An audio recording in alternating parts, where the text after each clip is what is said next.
കേൾക്കാം sir. Doctor Anitha കേൾക്കാമല്ലോ അല്ലേ? Sir കേൾക്കാം. നമ്മള് ആദ്യമായിട്ടാണ് ഇങ്ങനെ ഒരു പ്രോഗ്രാം നടത്തുന്നത്. GSK GNM എന്നാൽ ഇപ്പോൾ കേരളത്തില് അല്ലെങ്കിൽ ഇന്ന് ഇന്ത്യയിൽ ഡോക്ടർ വർഗീസിന്റെ ഗ്ലോബൽ GSK ആണ് ഏറ്റവും പ്രധാനമായിട്ടുള്ളത്. നിങ്ങൾക്ക് പലർക്കും അറിയാമെന്ന് കരുതുന്നു. ഇപ്പോൾ എനിക്ക് തോന്നുന്നു നമ്മുടെ ഈ ഗ്രൂപ്പിൽ ഇപ്പോൾ ഇതിലേക്ക് കയറുന്ന ഡോക്ടർ വർഗീസ് ഉൾപ്പെടെയാണ് ഉണ്ട്. അതുകൂടാതെ ഹോമിയോപ്പതി ഡോക്ടർമാർ അല്ലാത്ത ഡോക്ടർമാരും ഈ ഒരു സെഷനിൽ പങ്കെടുക്കുന്നുണ്ട് എന്നാണ് ഞാൻ മനസ്സിലാക്കുന്നത്. അപ്പോൾ ആദ്യമായിട്ട് ശരിക്കും പറഞ്ഞ GSKയുടെ ഒരു ആമുഖം ഇവിടെ പറയേണ്ടതുണ്ടോ എന്ന് എനിക്കൊരു സംശയമുണ്ട്. പക്ഷെ എങ്കിലും ആദ്യമായിട്ട് ഇത് കേൾക്കുന്നവർക്ക് ചെറിയ ആമുഖങ്ങൾ പറയേണ്ടതുണ്ട് എന്നാണ് എനിക്ക് തോന്നുന്നത്. ഡോക്ടർ റൈക്കെ ഗിയർഹാമർ എന്ന ഒരു ജർമ്മൻ സർജിക്കൽ ഓങ്കോളജിസ്റ്റ് ആണ് ഈ GNM എന്ന GSKയുടെ ഉപജ്ഞാതാവ്. GNM എന്ന് ആദ്യമേ പറഞ്ഞിരുന്നു ജർമ്മൻ ന്യൂ മെഡിസിൻ. അതിൽ മെഡിസിൻ എന്ന ഒരു കൺസെപ്റ്റ് വന്നതുകൊണ്ട് അത് പിന്നെ മാറ്റി GSK ജർമ്മനി ഹെലിക്കുണ്ടെ അല്ലെങ്കിൽ ജർമ്മൻ ഹീലിംഗ് നോളജ് എന്ന് വീണ്ടും മാറ്റി. ഇപ്പോൾ അത് ലോകവ്യാപകമായി GNM അഥവാ GSK എന്ന പേരിൽ അറിയപ്പെടുന്നു. ഇന്ത്യയിൽ ഡോക്ടർ വർഗീസ് ഇതിന്റെ മേൽനോട്ടത്തിൽ ഗ്ലോബൽ GSK എന്ന ഒരു ഫോറം ഉണ്ട്. നമ്മൾ പല ഹോമിയോപ്പതി ഡോക്ടർമാരും അതിൽ അംഗമാണ് എന്ന് എനിക്ക് തോന്നുന്നുണ്ട്. ധാരാളം ഡോക്ടർമാർ ഡോക്ടർ വർഗീസിന്റെ ആ സെമിനാർ ഇതിലൊക്കെ പങ്കെടുക്കുന്നുണ്ട്. പക്ഷെ കേരളത്തിൽ ഇത് ഡോക്ടർ അനിതയുടെ മേൽനോട്ടത്തിൽ ഇങ്ങനെയൊരു സംഭവം വന്നിരിക്കുന്നു. അപ്പൊ അതിലേക്ക് നമുക്കൊരു ഇൻട്രഡക്ഷനോട് കൂടി പോകാം. പലപ്പോഴും പല ഡോക്ടർമാരും ചോദിക്കുന്നത് ഹോമിയോപ്പതിക്ക് കൊണ്ട് ഇതിന് എന്താ ഉപയോഗമുള്ളത്, അതല്ലെങ്കിൽ മറ്റൊരു സിസ്റ്റത്തിൽപ്പെട്ട ഡോക്ടർമാർ പറയുകയാണ് എനിക്ക് നിലവിലുള്ള സിസ്റ്റത്തിലുള്ള അറിവുണ്ടല്ലോ, അതിൽ കൂടുതൽ പഠിച്ചാൽ മതിയില്ലേ, ഇനി എന്തിനാണ് GSK പഠിക്കുന്നത്? ഇപ്പം ഹോമിയോപ്പതി ഡോക്ടറാണെങ്കിൽ പറയും ഈ സമയത്ത് 2 മെഡിസിൻ വായിച്ചാൽ അല്ലെ മയാസത്തെ പറ്റി ഒരു കൂടുതൽ അറിവുണ്ടായാൽ അതല്ലേ നല്ലത് എന്ന് പലപ്പോഴും ചിന്തിക്കാറുണ്ട്. ഒരു പരിധി വരെ അത് ശരിയായിട്ട് തോന്നുന്നുണ്ട്. പക്ഷെ നമ്മളുടെ പല രോഗങ്ങളും പ്രാക്ടീസ് ഓഫ് മെഡിസിൻ നമ്മൾ പഠിച്ച കാലത്ത് എറ്റിയോളജി ഈസ് നോട്ട് നോൺ എന്നാണ് എല്ലാം എഴുതിയിരിക്കുന്നത്. 90%, പ്രത്യേകിച്ച് ഇൻഫെക്ഷ്യസ് ഡിസീസസ് ഒഴികെയുള്ള ബാക്കി hypertension, diabetes, malignancies, tumour, even in the skin disease, allergy, ഇതിൻ്റെ എല്ലാം എറ്റിയോളജി എന്താണെന്ന് ചോദിച്ചു കഴിഞ്ഞാൽ എറ്റിയോളജി ആർക്കും അറിയത്തില്ല. Aetiology is not known. But അതിനുശേഷം പറയും ചില ഹൈപ്പോത്തിസിസുകളാണ് പലപ്പോഴും അലർജി, അങ്ങനെയുള്ള പല കാര്യങ്ങളാണ് പറയുന്നത്. അപ്പൊ അത് ഓരോ കാലഘട്ടത്തിലും ഓരോ കോസാണ് പലപ്പോഴും പറയുന്നത്. എങ്കിലും ഇപ്പം വ്യത്യസ്തമായ ക്യാൻസറിനെ പറ്റി പറയുമ്പോൾ ഏറ്റവും ഗുരുതരമായ ഇന്ന് ലോകം അഭിമുഖീകരിക്കുന്ന ഏറ്റവും പ്രശ്നമുള്ള ഒരു പ്രശ്നമാണല്ലോ ക്യാൻസർ. അതിൻ്റെ എറ്റിയോളജി നോക്കുകയാണെങ്കിൽ സ്മോക്കിംഗ് ഒരു കാരണമായിട്ട് പറയാം. അത് ലങ് ക്യാൻസറിന് കാരണമായിട്ട് സ്മോക്കിംഗ് ആണ് പറയുന്നത്. പക്ഷെ സ്മോക്ക് 100 വർഷം കഴിച്ചുകൊണ്ട് സ്മോക്കിംഗ് നടത്തിയവർക്കും ക്യാൻസർ ഉണ്ടാകണമെന്ന് നിർബന്ധമില്ല. അപ്പോൾ അവരിൽ ഉണ്ടാകാത്തത് എന്തുകൊണ്ട് എന്നൊരു ചോദ്യമുണ്ട്. അതുപോലെ തന്നെ പുകവലിയല്ല, വെറ്റില മുറുക്ക്, പല കാരണങ്ങൾ, അല്ലെങ്കിൽ ഭക്ഷണം. ഇപ്പോഴാണെങ്കിൽ നമ്മളിപ്പം ഇപ്പം ആധുനിക യുഗത്തിൽ ഈ സ്മാർട്ട് ഫോണിന്റെ യുഗത്തിൽ വാട്സപ്പ് യൂണിവേഴ്സിറ്റികളൊക്കെ ഓരോ ഭക്ഷണത്തിലും ക്യാൻസർ ഉണ്ടാവും എന്ന് ഭയപ്പെടുത്തുന്നു. അതുപോലെ തന്നെ ഓരോ ചെറിയ ചെടി കണ്ടു കഴിഞ്ഞാലും പേരാലിന്റെ കുരുന്നില കഴിച്ചു കഴിഞ്ഞാൽ ക്യാൻസർ പോകുമെന്നും പറയുന്നു. അതായത് അത് കഴിച്ചാൽ ക്യാൻസർ ഉണ്ടാകും, ഇത് കഴിച്ചാൽ ക്യാൻസർ പോകും. അപ്പം ആ രീതിയിൽ ആൾക്കാരിൽ ഒരു ഭയം ഉളവാക്കുന്ന കാര്യങ്ങൾ മാത്രമേ ഇപ്പോൾ നടക്കുന്നുള്ളൂ. എന്നാൽ എന്തുകൊണ്ട് ഏതിലേക്കുണ്ട് എന്ന് എന്ത് കാരണത്താലാണെന്ന് വളരെ കൃത്യമായിട്ട് പറയുന്നതിന് പലർക്കും സാധിച്ചിട്ടില്ല. അപ്പോൾ അങ്ങനെ ഒരു സാധ്യമായ ഒരു കാര്യമാണ് ഹാമറിന്റെ ഈ GSK. കേൾക്കുന്നുണ്ടാവും?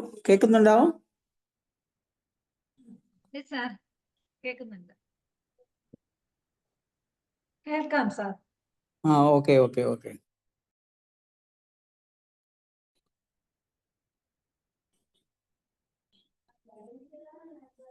ഹലോ. പറഞ്ഞോളൂ സാർ. ആ ആ. അപ്പോൾ നമ്മൾ ഇത് ഞാൻ ഇന്ന് കൂടുതൽ സംസാരിക്കുന്നത് നമ്മൾ ഹോമിയോപ്പതിക്കാരാണ് കൂടുതൽ ഇവിടെയുള്ളത്. അതുകൊണ്ട് തന്നെ ഒന്ന് രണ്ട് ഹോമിയോപ്പതി കേസുകളൊക്കെ പറഞ്ഞുകൊണ്ടാണ് കൂടുതൽ സംസാരിക്കുന്നത്. അതിൻ്റെ ഇടയിൽ തന്നെ നിങ്ങൾക്ക് എന്ത് സംശയങ്ങൾ വേണമെങ്കിലും ഇടയ്ക്ക് എന്ത് ചോദ്യങ്ങൾ വേണമെങ്കിലും ചോദിക്കാം. ഹാമറിന്റെ ഡോക്ടർ റൈക്കിയ ഗിയേഡ് ഹാമറിന്റെ GSK അറിവ് 5 ബയോളജിക്കൽ ലോസിൽ അധിഷ്ഠിതമാണ്. 5 ബയോളജിക്കൽ ലോസ്, 5 ലോസ്.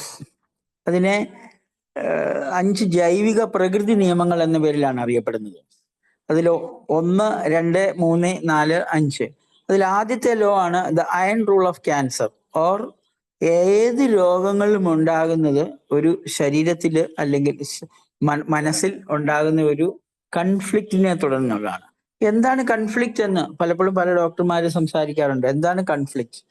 നമുക്ക് അപ്രതീക്ഷിതമായി ഉണ്ടാകുന്ന ഒരു സംഘർഷം, നമ്മുടെ ജീവിതത്തിൽ വരുന്ന മാറ്റങ്ങൾ, ആ മാറ്റങ്ങളെ തുടർന്നുണ്ടാകുന്ന പ്രശ്നങ്ങൾ, ആ മാറ്റങ്ങളെ തുടർന്ന് അത് ശരീരത്തിൽ വരുത്തുന്ന ചേഞ്ചസ്, അതിനെയാണ് കൺഫ്ലിക്റ്റ് എന്നൊരു ഒറ്റ വാക്കുകൊണ്ട് ഉപയോഗിക്കുന്നത്. പക്ഷെ പലപ്പോഴും ഇത് നമുക്ക് തിരിച്ചറിയാൻ പറ്റുന്നതല്ല. കാരണം നമ്മൾ ആ രീതിയിലല്ല പഠിച്ചു വന്നിരിക്കുന്നത്. അപ്പം രോഗങ്ങൾക്ക് കൺഫ്ലിക്റ്റ് കാരണമാകുമോ എന്നൊരു ചോദ്യം ചോദിച്ചു കഴിഞ്ഞാൽ നമ്മൾ പറയും ഇപ്പം ഫിസിക്കൽ ആയിട്ടുള്ള കാര്യങ്ങൾ അല്ലെങ്കിൽ ശരീരത്തിന്റെ ഒരു ഒരു ഒരു നീഡ്. ഇപ്പൊ ഉദാഹരണം പറയുകയാണെങ്കിൽ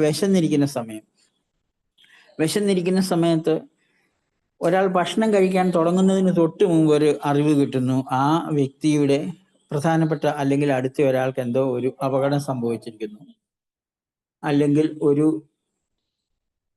ഒരു പ്രോബ്ലം ഉണ്ടായിരിക്കുന്നു. അപ്പോൾ ഉടനെ നമ്മൾ വിശന്നിട്ട് തീരെ വയ്യ എന്ന് പറയുന്ന ഒരാൾ വിശപ്പ് നിർത്തി അല്ലെങ്കിൽ വിശപ്പ് അവിടെ ഇല്ലാതായി ഉടനെ തന്നെ അയാൾ ആ അപകടത്തിന്റെ പിറകെ പോവുകയാണ്. പിന്നെ ചിലപ്പോൾ വിശപ്പുണ്ടാകുന്നത് ആ ആൾക്ക് അയാളുടെ ചികിത്സയിലോ അല്ലെങ്കിൽ അയാളെ സ്വാന്തനപ്പെടുത്തി ചിലപ്പോൾ 24 മണിക്കൂർ കഴിഞ്ഞിട്ടാകാം.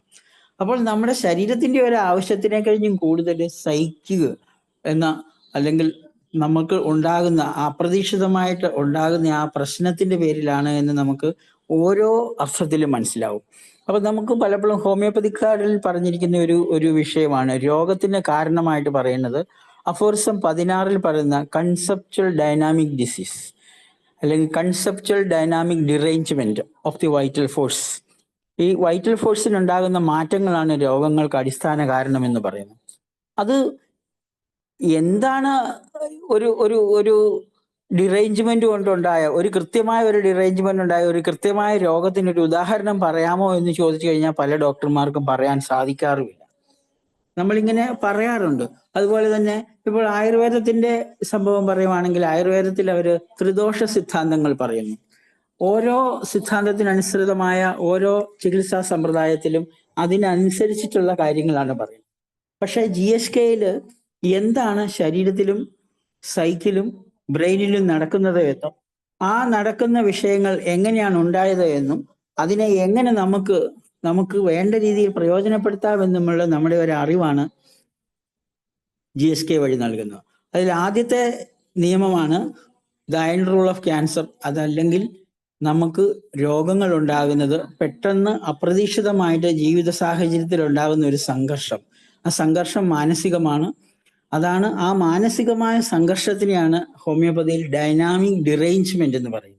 ആ ഡൈനാമിക് ഡിറേഞ്ച്മെന്റ് ഉണ്ടാകുമ്പോൾ എന്താണ് ഉണ്ടാകുന്നത് എന്ന് ചോദിച്ചു കഴിഞ്ഞാൽ അത് പിന്നീടാണ് മനസ്സിലാകുക. ഏത് ശരീരത്തിന്റെ ഏത് അവയവത്തിലാണ്, ശരീരത്തിന്റെ ഏത് കോശങ്ങളിലാണ്, ഏത് കോശത്തിൽ ഏത് തരത്തിലുള്ള മാറ്റമാണ് ഉണ്ടാകുന്നത്, ആ മാറ്റങ്ങൾ എത്ര നാളത്തേന് നീണ്ടു നിൽക്കും എന്നുള്ള ഒരു വളരെ വിശദമായ ഒരു പഠനമാണ് GSKയിലുള്ളത്. അതൊരു ഡോക്ടർമാർ എന്ന രീതിയിൽ തീർച്ചയായിട്ടും ഡോക്ടർമാർക്ക് അതിനെ വളരെ കൂടുതൽ ആഴത്തിൽ അറിയാൻ സാധിക്കും. മാനസികമായി എല്ലാ രോഗങ്ങളെ പറ്റി സംസാരിക്കുന്നത് കൊണ്ട് ഹോമിയോപ്പതി ഡോക്ടർമാർക്ക് അത് കൂടുതലായിട്ട് മനസ്സിലാക്കാൻ കഴിയുമെന്നാണ് എൻ്റെ പ്രതീക്ഷ. പക്ഷേ പലപ്പോഴും ഹോമിയോപ്പതി ഡോക്ടർമാർ ഇനി വേറൊരു കാര്യങ്ങൾ പഠിക്കേണ്ടതില്ല, അല്ലെങ്കിൽ മറ്റു വിഭാഗത്തിൽപ്പെട്ട ഇനി വേറൊരു കാര്യങ്ങൾ മനസ്സിലാക്കേണ്ടതില്ല, ഇത് കൊണ്ട് നമുക്കെന്ത് ഉപകാരം എന്നുള്ള രീതിയിൽ പലപ്പോഴും സംസാരിച്ച് കേൾക്കാറുണ്ട്. ഞാൻ ഒരു 5-6 വർഷങ്ങൾക്ക് മുമ്പ് ഡോക്ടർ വർഗീസിന്റെ ക്ലാസ്സുകൾക്കൊക്കെ ശേഷം ഞാൻ 1-2 സ്ഥലത്ത് ഇത് പറഞ്ഞപ്പോൾ ഇതൊരു നോൺസെൻസ് ആണ് എന്ന് പറയുന്ന രീതിയിൽ ഉള്ള അനുഭവങ്ങളൊക്കെ എനിക്കുണ്ടായിട്ടുണ്ട്. പക്ഷെ ഇന്നിപ്പോൾ വളരെ പതുക്കെ അതിലേക്ക് വരികയാണ്. ഇന്ത്യയിൽ എന്തൊക്കെയാണെങ്കിലും ഈ ചികിത്സാ രീതി നേരിട്ടല്ലെങ്കിലും ആദ്യമായിട്ട് അവതരിപ്പിച്ചത് പ്രഡിക്റ്റീവ് ഹോമിയോപ്പതിയിലെ ഡോക്ടർ പ്രഫുൽ വിജയകർ, പ്രഡിക്റ്റീവിന്റെ സ്ഥാപകനായ പല ഹോമിയോപ്പതി ഡോക്ടർമാരിലെയും ബഹുമാന്യനായ ഗുരുവായ പ്രഡിക്റ്റീവിലെ ഡോക്ടർ വിജയകർ സാറാണ്. വിജയകർ സാറ് വേറൊരു രീതിയിലാണ് ഇത് കൊണ്ടുവന്നത്. അതിനുശേഷം അതിൻ്റെ ആഴത്തിലുള്ള പഠനങ്ങളാണ് ഡോക്ടർ വർഗീസിന്റെ നേതൃത്വത്തിൽ ഇന്ന് ഇന്ത്യയിലും ലോകത്തിലും നടക്കുന്നത്. ധാരാളം ക്ലാസ്സുകളും ധാരാളം വെബിനാറുകളും അദ്ദേഹത്തിന്റെ മേൽനോട്ടത്തിൽ നടക്കുന്നുണ്ട്. അപ്പോൾ നമ്മൾ ഇങ്ങനെയൊരു പുതിയൊരു തുടക്കം കുറിച്ചിരിക്കുകയാണ്. ഇങ്ങനെയൊരു ക്ലാസ് ഇപ്പോൾ നമ്മൾ ഈ ഒരു കാര്യങ്ങൾ ഇതിലേക്ക് പോകുക. അതിൽ ആദ്യത്തെ ലോയെ പറ്റി ഞാൻ കുറച്ച് പറഞ്ഞു. ഇതൊക്കെ കൂടുതൽ ആഴത്തിൽ മനസ്സിലാക്കേണ്ടതുണ്ട്. ആഴത്തിൽ മനസ്സിലാക്കുന്നതിന് നമുക്ക് വേറൊരു ദിവസം കാണുകയോ നേരിട്ട് കൂടുതൽ പറയുകയോ ചെയ്യാം. ഇപ്പോഴത്തെ ഒരു രീതിയിൽ അതിനുള്ള സാധ്യത കുറവാണ്. രണ്ടാമത്തെ നിയമങ്ങൾ എന്ന് പറയുന്നതാണ് ദ 2 ഫേസ് ഓഫ് ഡിസീസസ്. ഏതൊരു രോഗത്തിനും 2 ഫേസുകളുണ്ടോ എന്നുള്ളത്. ഒന്നൊരു കൺഫ്ലിക്റ്റ് ആക്റ്റീവ് ഫേസും രണ്ടാമത്തെ ഹീലിംഗ് ഫേസും. അപ്പോൾ നമ്മുടെ ശരീരത്തിൽ നമ്മുടെ ഡോക്ടർമാരുടെ അടുത്ത് എത്തുന്ന രോഗികൾക്ക് പലപ്പോഴും അവരുടെ കൺഫ്ലിക്റ്റ് ആക്റ്റീവ് ഫേസ് കഴിഞ്ഞിട്ട് ഹീലിംഗ് ഫേസിലായിരിക്കും 90% അല്ലെങ്കിൽ അതിൽ കൂടുതൽ ആൾക്കാരും ഡോക്ടറുടെ അടുത്ത് എത്തുന്നത്. അതിനുശേഷം അവരെ ഒന്ന് സ്വാന്തനപ്പെടുത്തി ക്യൂറാക്കുക എന്ന ലക്ഷ്യമാണ് പലപ്പോഴും പല ഡോക്ടർമാരും ചെയ്യുന്നത്. അതുകൊണ്ടാണ് ഹോമിയോപ്പതിയിലാണെങ്കിൽ ചില ഡോക്ടർമാർ പറയും ഞാൻ ടിഞ്ചർ മാത്രമാണ് കൊടുക്കുന്നത്, ചില ഡോക്ടർമാർ പറയും ഞാൻ സിംഗിൾ മെഡിസിൻ മാത്രമാണ് കൊടുക്കുന്നത്, ചില ഡോക്ടർമാർ പറയും ഞാൻ 3 മെഡിസിനോ 4 മെഡിസിനാണ് കൊടുക്കുന്നത്, ചില ഡോക്ടർമാർ പറയും ഞാൻ മിക്സഡ് മെഡിസിൻ ആണ് കൊടുക്കുന്നത്, ചില ഡോക്ടർമാർ ഞാൻ പേറ്റന്റ് കൊടുക്കുന്നു. അതുപോലെ തന്നെ മറ്റുള്ളവർ പറയും ഞാൻ ഹോമിയോപ്പതി ഒരിക്കലും കഴിച്ചിട്ടില്ല, അലോപ്പതി കഴിച്ചിട്ടാണ് ഇതെല്ലാം മാറുന്നത്. ചിലർ പറയും ഞാൻ ഇത് രണ്ടും കഴിക്കുന്നില്ല, ഞാൻ ആയുർവേദത്തിന്റെ ആൾക്കാരാണ്, ചിലർ പറയും ഞാൻ സിദ്ധയുടെ ആൾക്കാരാണ് എന്ന് പറഞ്ഞു കഴിഞ്ഞാൽ ഒരേ രോഗത്തിന് തന്നെ വ്യത്യസ്തമായ ചികിത്സയിൽ അല്ലെങ്കിൽ ഒരേ ചികിത്സയിൽ തന്നെ വ്യത്യസ്ത ഡോക്ടർമാർ വ്യത്യസ്ത മാർഗങ്ങൾ ഉപയോഗിച്ചുകൊണ്ട് ഇവർക്കെല്ലാം ക്യൂർ ഉണ്ടാകുന്നുണ്ട്. അപ്പൊ ഞാൻ അത് കൊടുത്തിട്ട് കുറഞ്ഞല്ലോ, അപ്പൊ ഞാൻ അത് തന്നെ കൊടുത്താൽ പോരെ. അവിടെ എല്ലാം കുറവ് അല്ലെങ്കിൽ ക്യൂർ ഉണ്ടായത് എന്ന് പറയുന്നത് ആ വ്യക്തി ഹീലിംഗ് ഫേസിലായിരുന്നു എന്ന് മനസ്സിലാക്കുമ്പോഴാണ്. അത് പറഞ്ഞ ഏക ചികിത്സാ സമ്പ്രദായം ലോകത്ത് GSK ആണ്. അപ്പൊ അത് മനസ്സിലാക്കുന്നതിന് ഒരു പെട്ടെന്നൊരു കൺഫ്ലിക്റ്റ് ഉണ്ടാകുമ്പോൾ, അല്ലെ സംഘർഷം, മലയാളത്തിൽ പറയുകയാണെങ്കിൽ സംഘർഷം ഉണ്ടാകുമ്പോൾ ആൾക്കൊരു പ്രശ്നം ഉണ്ടാകുന്നു. ആ പ്രശ്നത്തിൽ നിന്നും അയാൾ തന്നെ സ്വയം വിമുക്തനാകുന്നു. കുറച്ച് നാളുകൾക്കോ അല്ലെങ്കിൽ കുറച്ച് ദിവസങ്ങൾക്കോ, അത് അയാളുടെ പ്രത്യേകതകൾക്കനുസരിച്ചിട്ട് എത്ര ദിവസമാണോ അല്ലെ എത്ര മണിക്കൂറാണോ അതിനുശേഷം വിമുക്തി നേടുന്നു. വിമുക്തി നേടിക്കഴിയുമ്പോൾ അയാൾ മറ്റൊരു ഫേസിലേക്ക് പോകുന്നു. അതിൽ കൺഫ്ലിക്റ്റ് ആക്റ്റീവ് ഫേസ് എന്ന ഇതിനെ ഹോട്ട് ഫേസസ് എന്ന് പറയും. അതിന് ശരീരത്തിന് ഉറക്കമില്ലാതെ രാത്രികളിൽ എണീറ്റിരിക്കുന്ന ചില കാര്യങ്ങളുണ്ട്. രാത്രി 3 മണിക്ക് ശേഷം ഒരാൾക്ക് ഉറക്കമില്ലെങ്കിൽ അത് കൺഫ്ലിക്റ്റ് ആക്റ്റീവ് ഫേസ് ആണ്. എപ്പോഴും ഉറക്കമില്ലാതിരിക്കുക എന്നത് കൺഫ്ലിക്റ്റ് ആക്റ്റീവ് ഫേസിലാണെന്ന് നമുക്ക് മനസ്സിലാക്കാൻ കഴിയും. അതിനുശേഷം അയാൾ ഹീലിംഗ് ഫേസിലേക്ക് പോകുമ്പോഴാണ് സിംറ്റംസ് വരുന്നത്. എന്നാൽ പനി വരുന്നു, അല്ലെങ്കിൽ നമ്മൾ ശരീരത്തിൽ കാണുന്ന കാര്യങ്ങൾ. നമുക്ക് എങ്ങനെ ഇതിനെ ഉപമിക്കാം? അതായത് കൺഫ്ലിക്റ്റ് ആക്റ്റീവ് ഫേസിൽ രോഗങ്ങൾ ഇല്ലാതിരിക്കുകയും ഹീലിംഗ് ഫേസിൽ രോഗങ്ങൾ ഉണ്ടാകുകയും ചെയ്യുന്നു എന്നത്. നമ്മളിതിനെ ഒരു മൃഗം അല്ലെ ഒരു സിംഹം അല്ലെങ്കിൽ ഒരു കടുവ ഒരു മാനിനെ അല്ലെങ്കിൽ ഒരു മുയലിനെ അതുപോലെ എന്തെങ്കിലും ഇരയാക്കപ്പെടുന്ന ഒരു മൃഗത്തിനെ ഓടിക്കുന്നു എന്ന് കരുതുക. അപ്പം മാനാണെങ്കിൽ മാൻ അല്ലെങ്കിൽ പന്നിയാണെങ്കിൽ പന്നി അത് വളരെ ശക്തിയേറി ഓടുകയാണ്. സിംഹത്തിന്റെ പിടിയിൽ അകപ്പെടാതിരിക്കുന്നതിനായിട്ട് ശക്തമായ ഓട്ടം നടത്തുന്നു, മണിക്കൂറുകളോ അല്ല മിനിറ്റുകളോളം. ആ ഓട്ടത്തിനിടയിൽ ചിലപ്പോൾ സിംഹം ചാടി വീണ് അതിന്റെ ദേഹത്ത് ഒന്ന് പിടിച്ചിട്ടുണ്ടാകാം, അതല്ലെങ്കിൽ അത് ഓട്ടത്തിനിടയിൽ അത് ഒരു കയ്യാലയിൽ നിന്ന് എടുത്തു ചാടിയിട്ടുണ്ടാകാം, അതല്ലെങ്കിൽ വളരെ വലിയ അപകടങ്ങൾ പോകുന്ന വഴിക്ക് തന്നെ അതിന് മുറിവ് പറ്റിയിട്ടുണ്ടാകാം. പക്ഷെ മുറിവ് പറ്റിയാലും ആ മുറിവ് വെച്ച് കെട്ടിയിട്ടല്ല പിന്നെ ഓടുന്നത്, അത് ഒന്നും ശ്രദ്ധിക്കാതെ തന്നെ ഓടുകയാണ്. അതിൻ്റെ ഇടയിൽ ചിലപ്പം അതിൻ്റെ ഒരു കാൽ ഒടിഞ്ഞിട്ടുണ്ടാകാം, ഒടിഞ്ഞ കാലുമായിട്ട് അത് പാഞ്ഞു പോകുന്നു. പാഞ്ഞു പോയി എപ്പോഴാണോ സിംഹത്തിന്റെ പിടിയിൽ അകപ്പെട്ടു, അതല്ലെങ്കിൽ ഇരപിടിയന്റെ ആ പിടിയിൽ അകപ്പെട്ടാൽ അതോടുകൂടി അതിന്റെ ജീവൻ പോയി. പക്ഷെ ജീവൻ പോകാതെ അത് രക്ഷപ്പെട്ടു എന്ന് കരുതുക. അത് സേഫ് ആയിട്ട് ഒരു സ്ഥലത്ത് ചെന്ന് നോക്കുമ്പോഴാണ് മനസ്സിലാകുന്നത് അതിന്റെ ശരീരത്തിൽ ഒരു ഒടിവുണ്ട്, വലിയൊരു മുറിവുണ്ട്, പിന്നെ അത് ഉണങ്ങേണ്ടതുണ്ട്. പക്ഷെ ആ അപകടത്തിൽ നിന്ന് അത് രക്ഷപ്പെട്ടു പോയി കഴിയുമ്പോൾ പിന്നെ പിന്നെ ഓടാൻ കഴിയില്ല, ഒടിഞ്ഞ കാല് വെച്ച് ഓടാൻ കഴിയില്ല, പ്രശ്നങ്ങളായി. ചിലപ്പോൾ അതിൻ്റെ മുറിവിൽ അത് ചത്തുപോകും. ഈ ആക്റ്റീവ് ഫേസ് കഴിഞ്ഞിട്ട് രക്ഷപ്പെട്ട് കഴിയുമ്പോൾ അത് പാസീവ് ഫേസിലേക്ക് മാറി. പാസീവ് ഫേസ് അഥവാ ഹീലിംഗ് ഫേസിലേക്ക് മാറി. ഹീലിംഗ് ഫേസിൽ യാതൊരുവിധ കംപ്ലൈന്റുകൾ ഹീലിംഗ് ഫേസിലാണ് മരണങ്ങളും പനി, ചുമ, ഈ പറഞ്ഞ കംപ്ലൈന്റുകളെല്ലാം ഉണ്ടാകുന്നത് ഹീലിംഗ് ഫേസിലാണ്.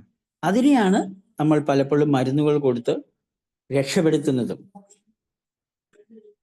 ഇത് രണ്ടാമത്തെ ജൈവിക നിയമമാണ് ടു ഫേസ് ഓഫ് ഡിസീസ്. മൂന്നാമത്തെ ജൈവിക നിയമം എന്ന് പറയുന്നതാണ് ദ ഓൺടോളജിക്കൽ ഫേസ് ഓഫ് ഡിസീസ് എന്ന് പറഞ്ഞു കഴിഞ്ഞാൽ ശരീരത്തിൽ രോഗങ്ങൾ ഉണ്ടാകുന്നത് ഓരോ ലെയർ ബൈ ലെയർ ആയിട്ടാണ്. എന്ന് പറഞ്ഞാൽ ഓൺടോളജിക്കൽ സിസ്റ്റം ഓഫ് ഡെവലപ്മെന്റ് എന്ന് പറഞ്ഞാൽ ശരീരം ഒരു എംബ്രിയോയിൽ നിന്നും രൂപപ്പെട്ട് ഒരു മാതാവിൽ നിന്നും പിതാവിൽ നിന്നും ഒരു സിംഗിൾ സെല്ലായിട്ട് 2 പേരിൽ നിന്നുള്ള ഹാഫ് സെല്ലുകൾ രൂപീകരിച്ച് ഒരു സിംഗിൾ സെല്ലുകളായി വളർന്ന് വരുന്ന സമയത്ത് 3 എംബ്രിയോളജിക്കൽ ലെയറുകളാണ് ഉണ്ടാകുന്നത്. Ectoderm, endoderm and mesoderm. ഈ 3 ലെയറുകളിൽ നിന്നുള്ളതല്ലാതെ യാതൊരു വിധത്തിലുള്ള സെല്ലുകളും നമ്മുടെ ശരീരത്തിലില്ല. അതിൽ എക്ടോഡേമിൽ ഉണ്ടാകുന്ന സിംറ്റംസും എൻഡോഡേമിൽ ഉണ്ടാകുന്ന സിംറ്റംസും മീസോഡേമിൽ ഉണ്ടാകുന്ന ലക്ഷണങ്ങളും എല്ലാം വളരെ സ്പെസിഫിക് ആയിരിക്കും. അതിൽ ഉദാഹരണം പറയുകയാണെങ്കിൽ എൻഡോഡേം എന്ന് പറയുന്നത് നമ്മുടെ മ്യൂക്കസ് മെമ്പറൈൻ, വാ തൊട്ട് ഏനൽ കനാൽ വരെ, അതല്ലെങ്കിൽ യൂറിനറി ട്രാക്ട്, അതുമല്ലെങ്കിൽ റെസ്പിറേറ്ററി ട്രാക്ട്, ജെനിറ്റൽ ട്രാക്ട്, ഇവിടെയെല്ലാം ചില പ്രദേശങ്ങൾ ഒഴികെ ബാക്കി എല്ലായിടത്തും തന്നെ എൻഡോഡേമിൽ.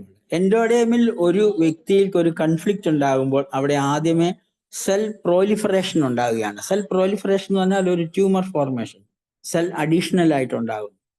ഒരു പ്രോബ്ലം ഉണ്ടാകുമ്പോൾ അവരിൽ ആ പ്രോബ്ലത്തിനെ ഒഴിവാക്കുന്നതിനായിട്ട് സെൽ പ്രോലിഫറേഷൻ വരുന്നു. അതാണ് പലപ്പോഴും നമ്മൾ കാണുന്ന ഒരു കുടലിൽ, വൻകുടലിൽ, രക്തത്തിൽ, അവിടെയെല്ലാം ഒരു ട്യൂമർ ഫോർമേഷൻ സൈലന്റ് ആണ്.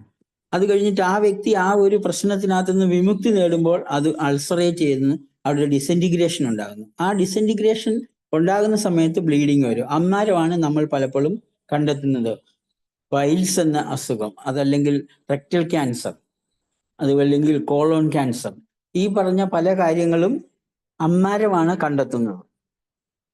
എൻഡോഡേർമൽ സെല്ലുകളിലെല്ലാം ഈ രീതിയിലാണ് വരുന്നത്. എന്ന് പറഞ്ഞു കഴിഞ്ഞാൽ കൺഫ്ലിക്റ്റ് ആക്റ്റീവ് ഫേസിൽ സെൽ പ്രോലിഫറേഷനും ഹീലിംഗ് ഫേസിൽ സെൽ ഡിസ്ട്രക്ഷനും. പ്രോലിഫറേറ്റ് ചെയ്ത സെല്ലുകളെല്ലാം നശിപ്പിക്കപ്പെടുന്ന സമയത്ത് അവിടെ അൾസർ രൂപപ്പെടുന്നു, ബ്ലീഡിങ് രൂപപ്പെടുന്നു, ഈ പറഞ്ഞ കാര്യങ്ങളെല്ലാം ഉണ്ടാകും.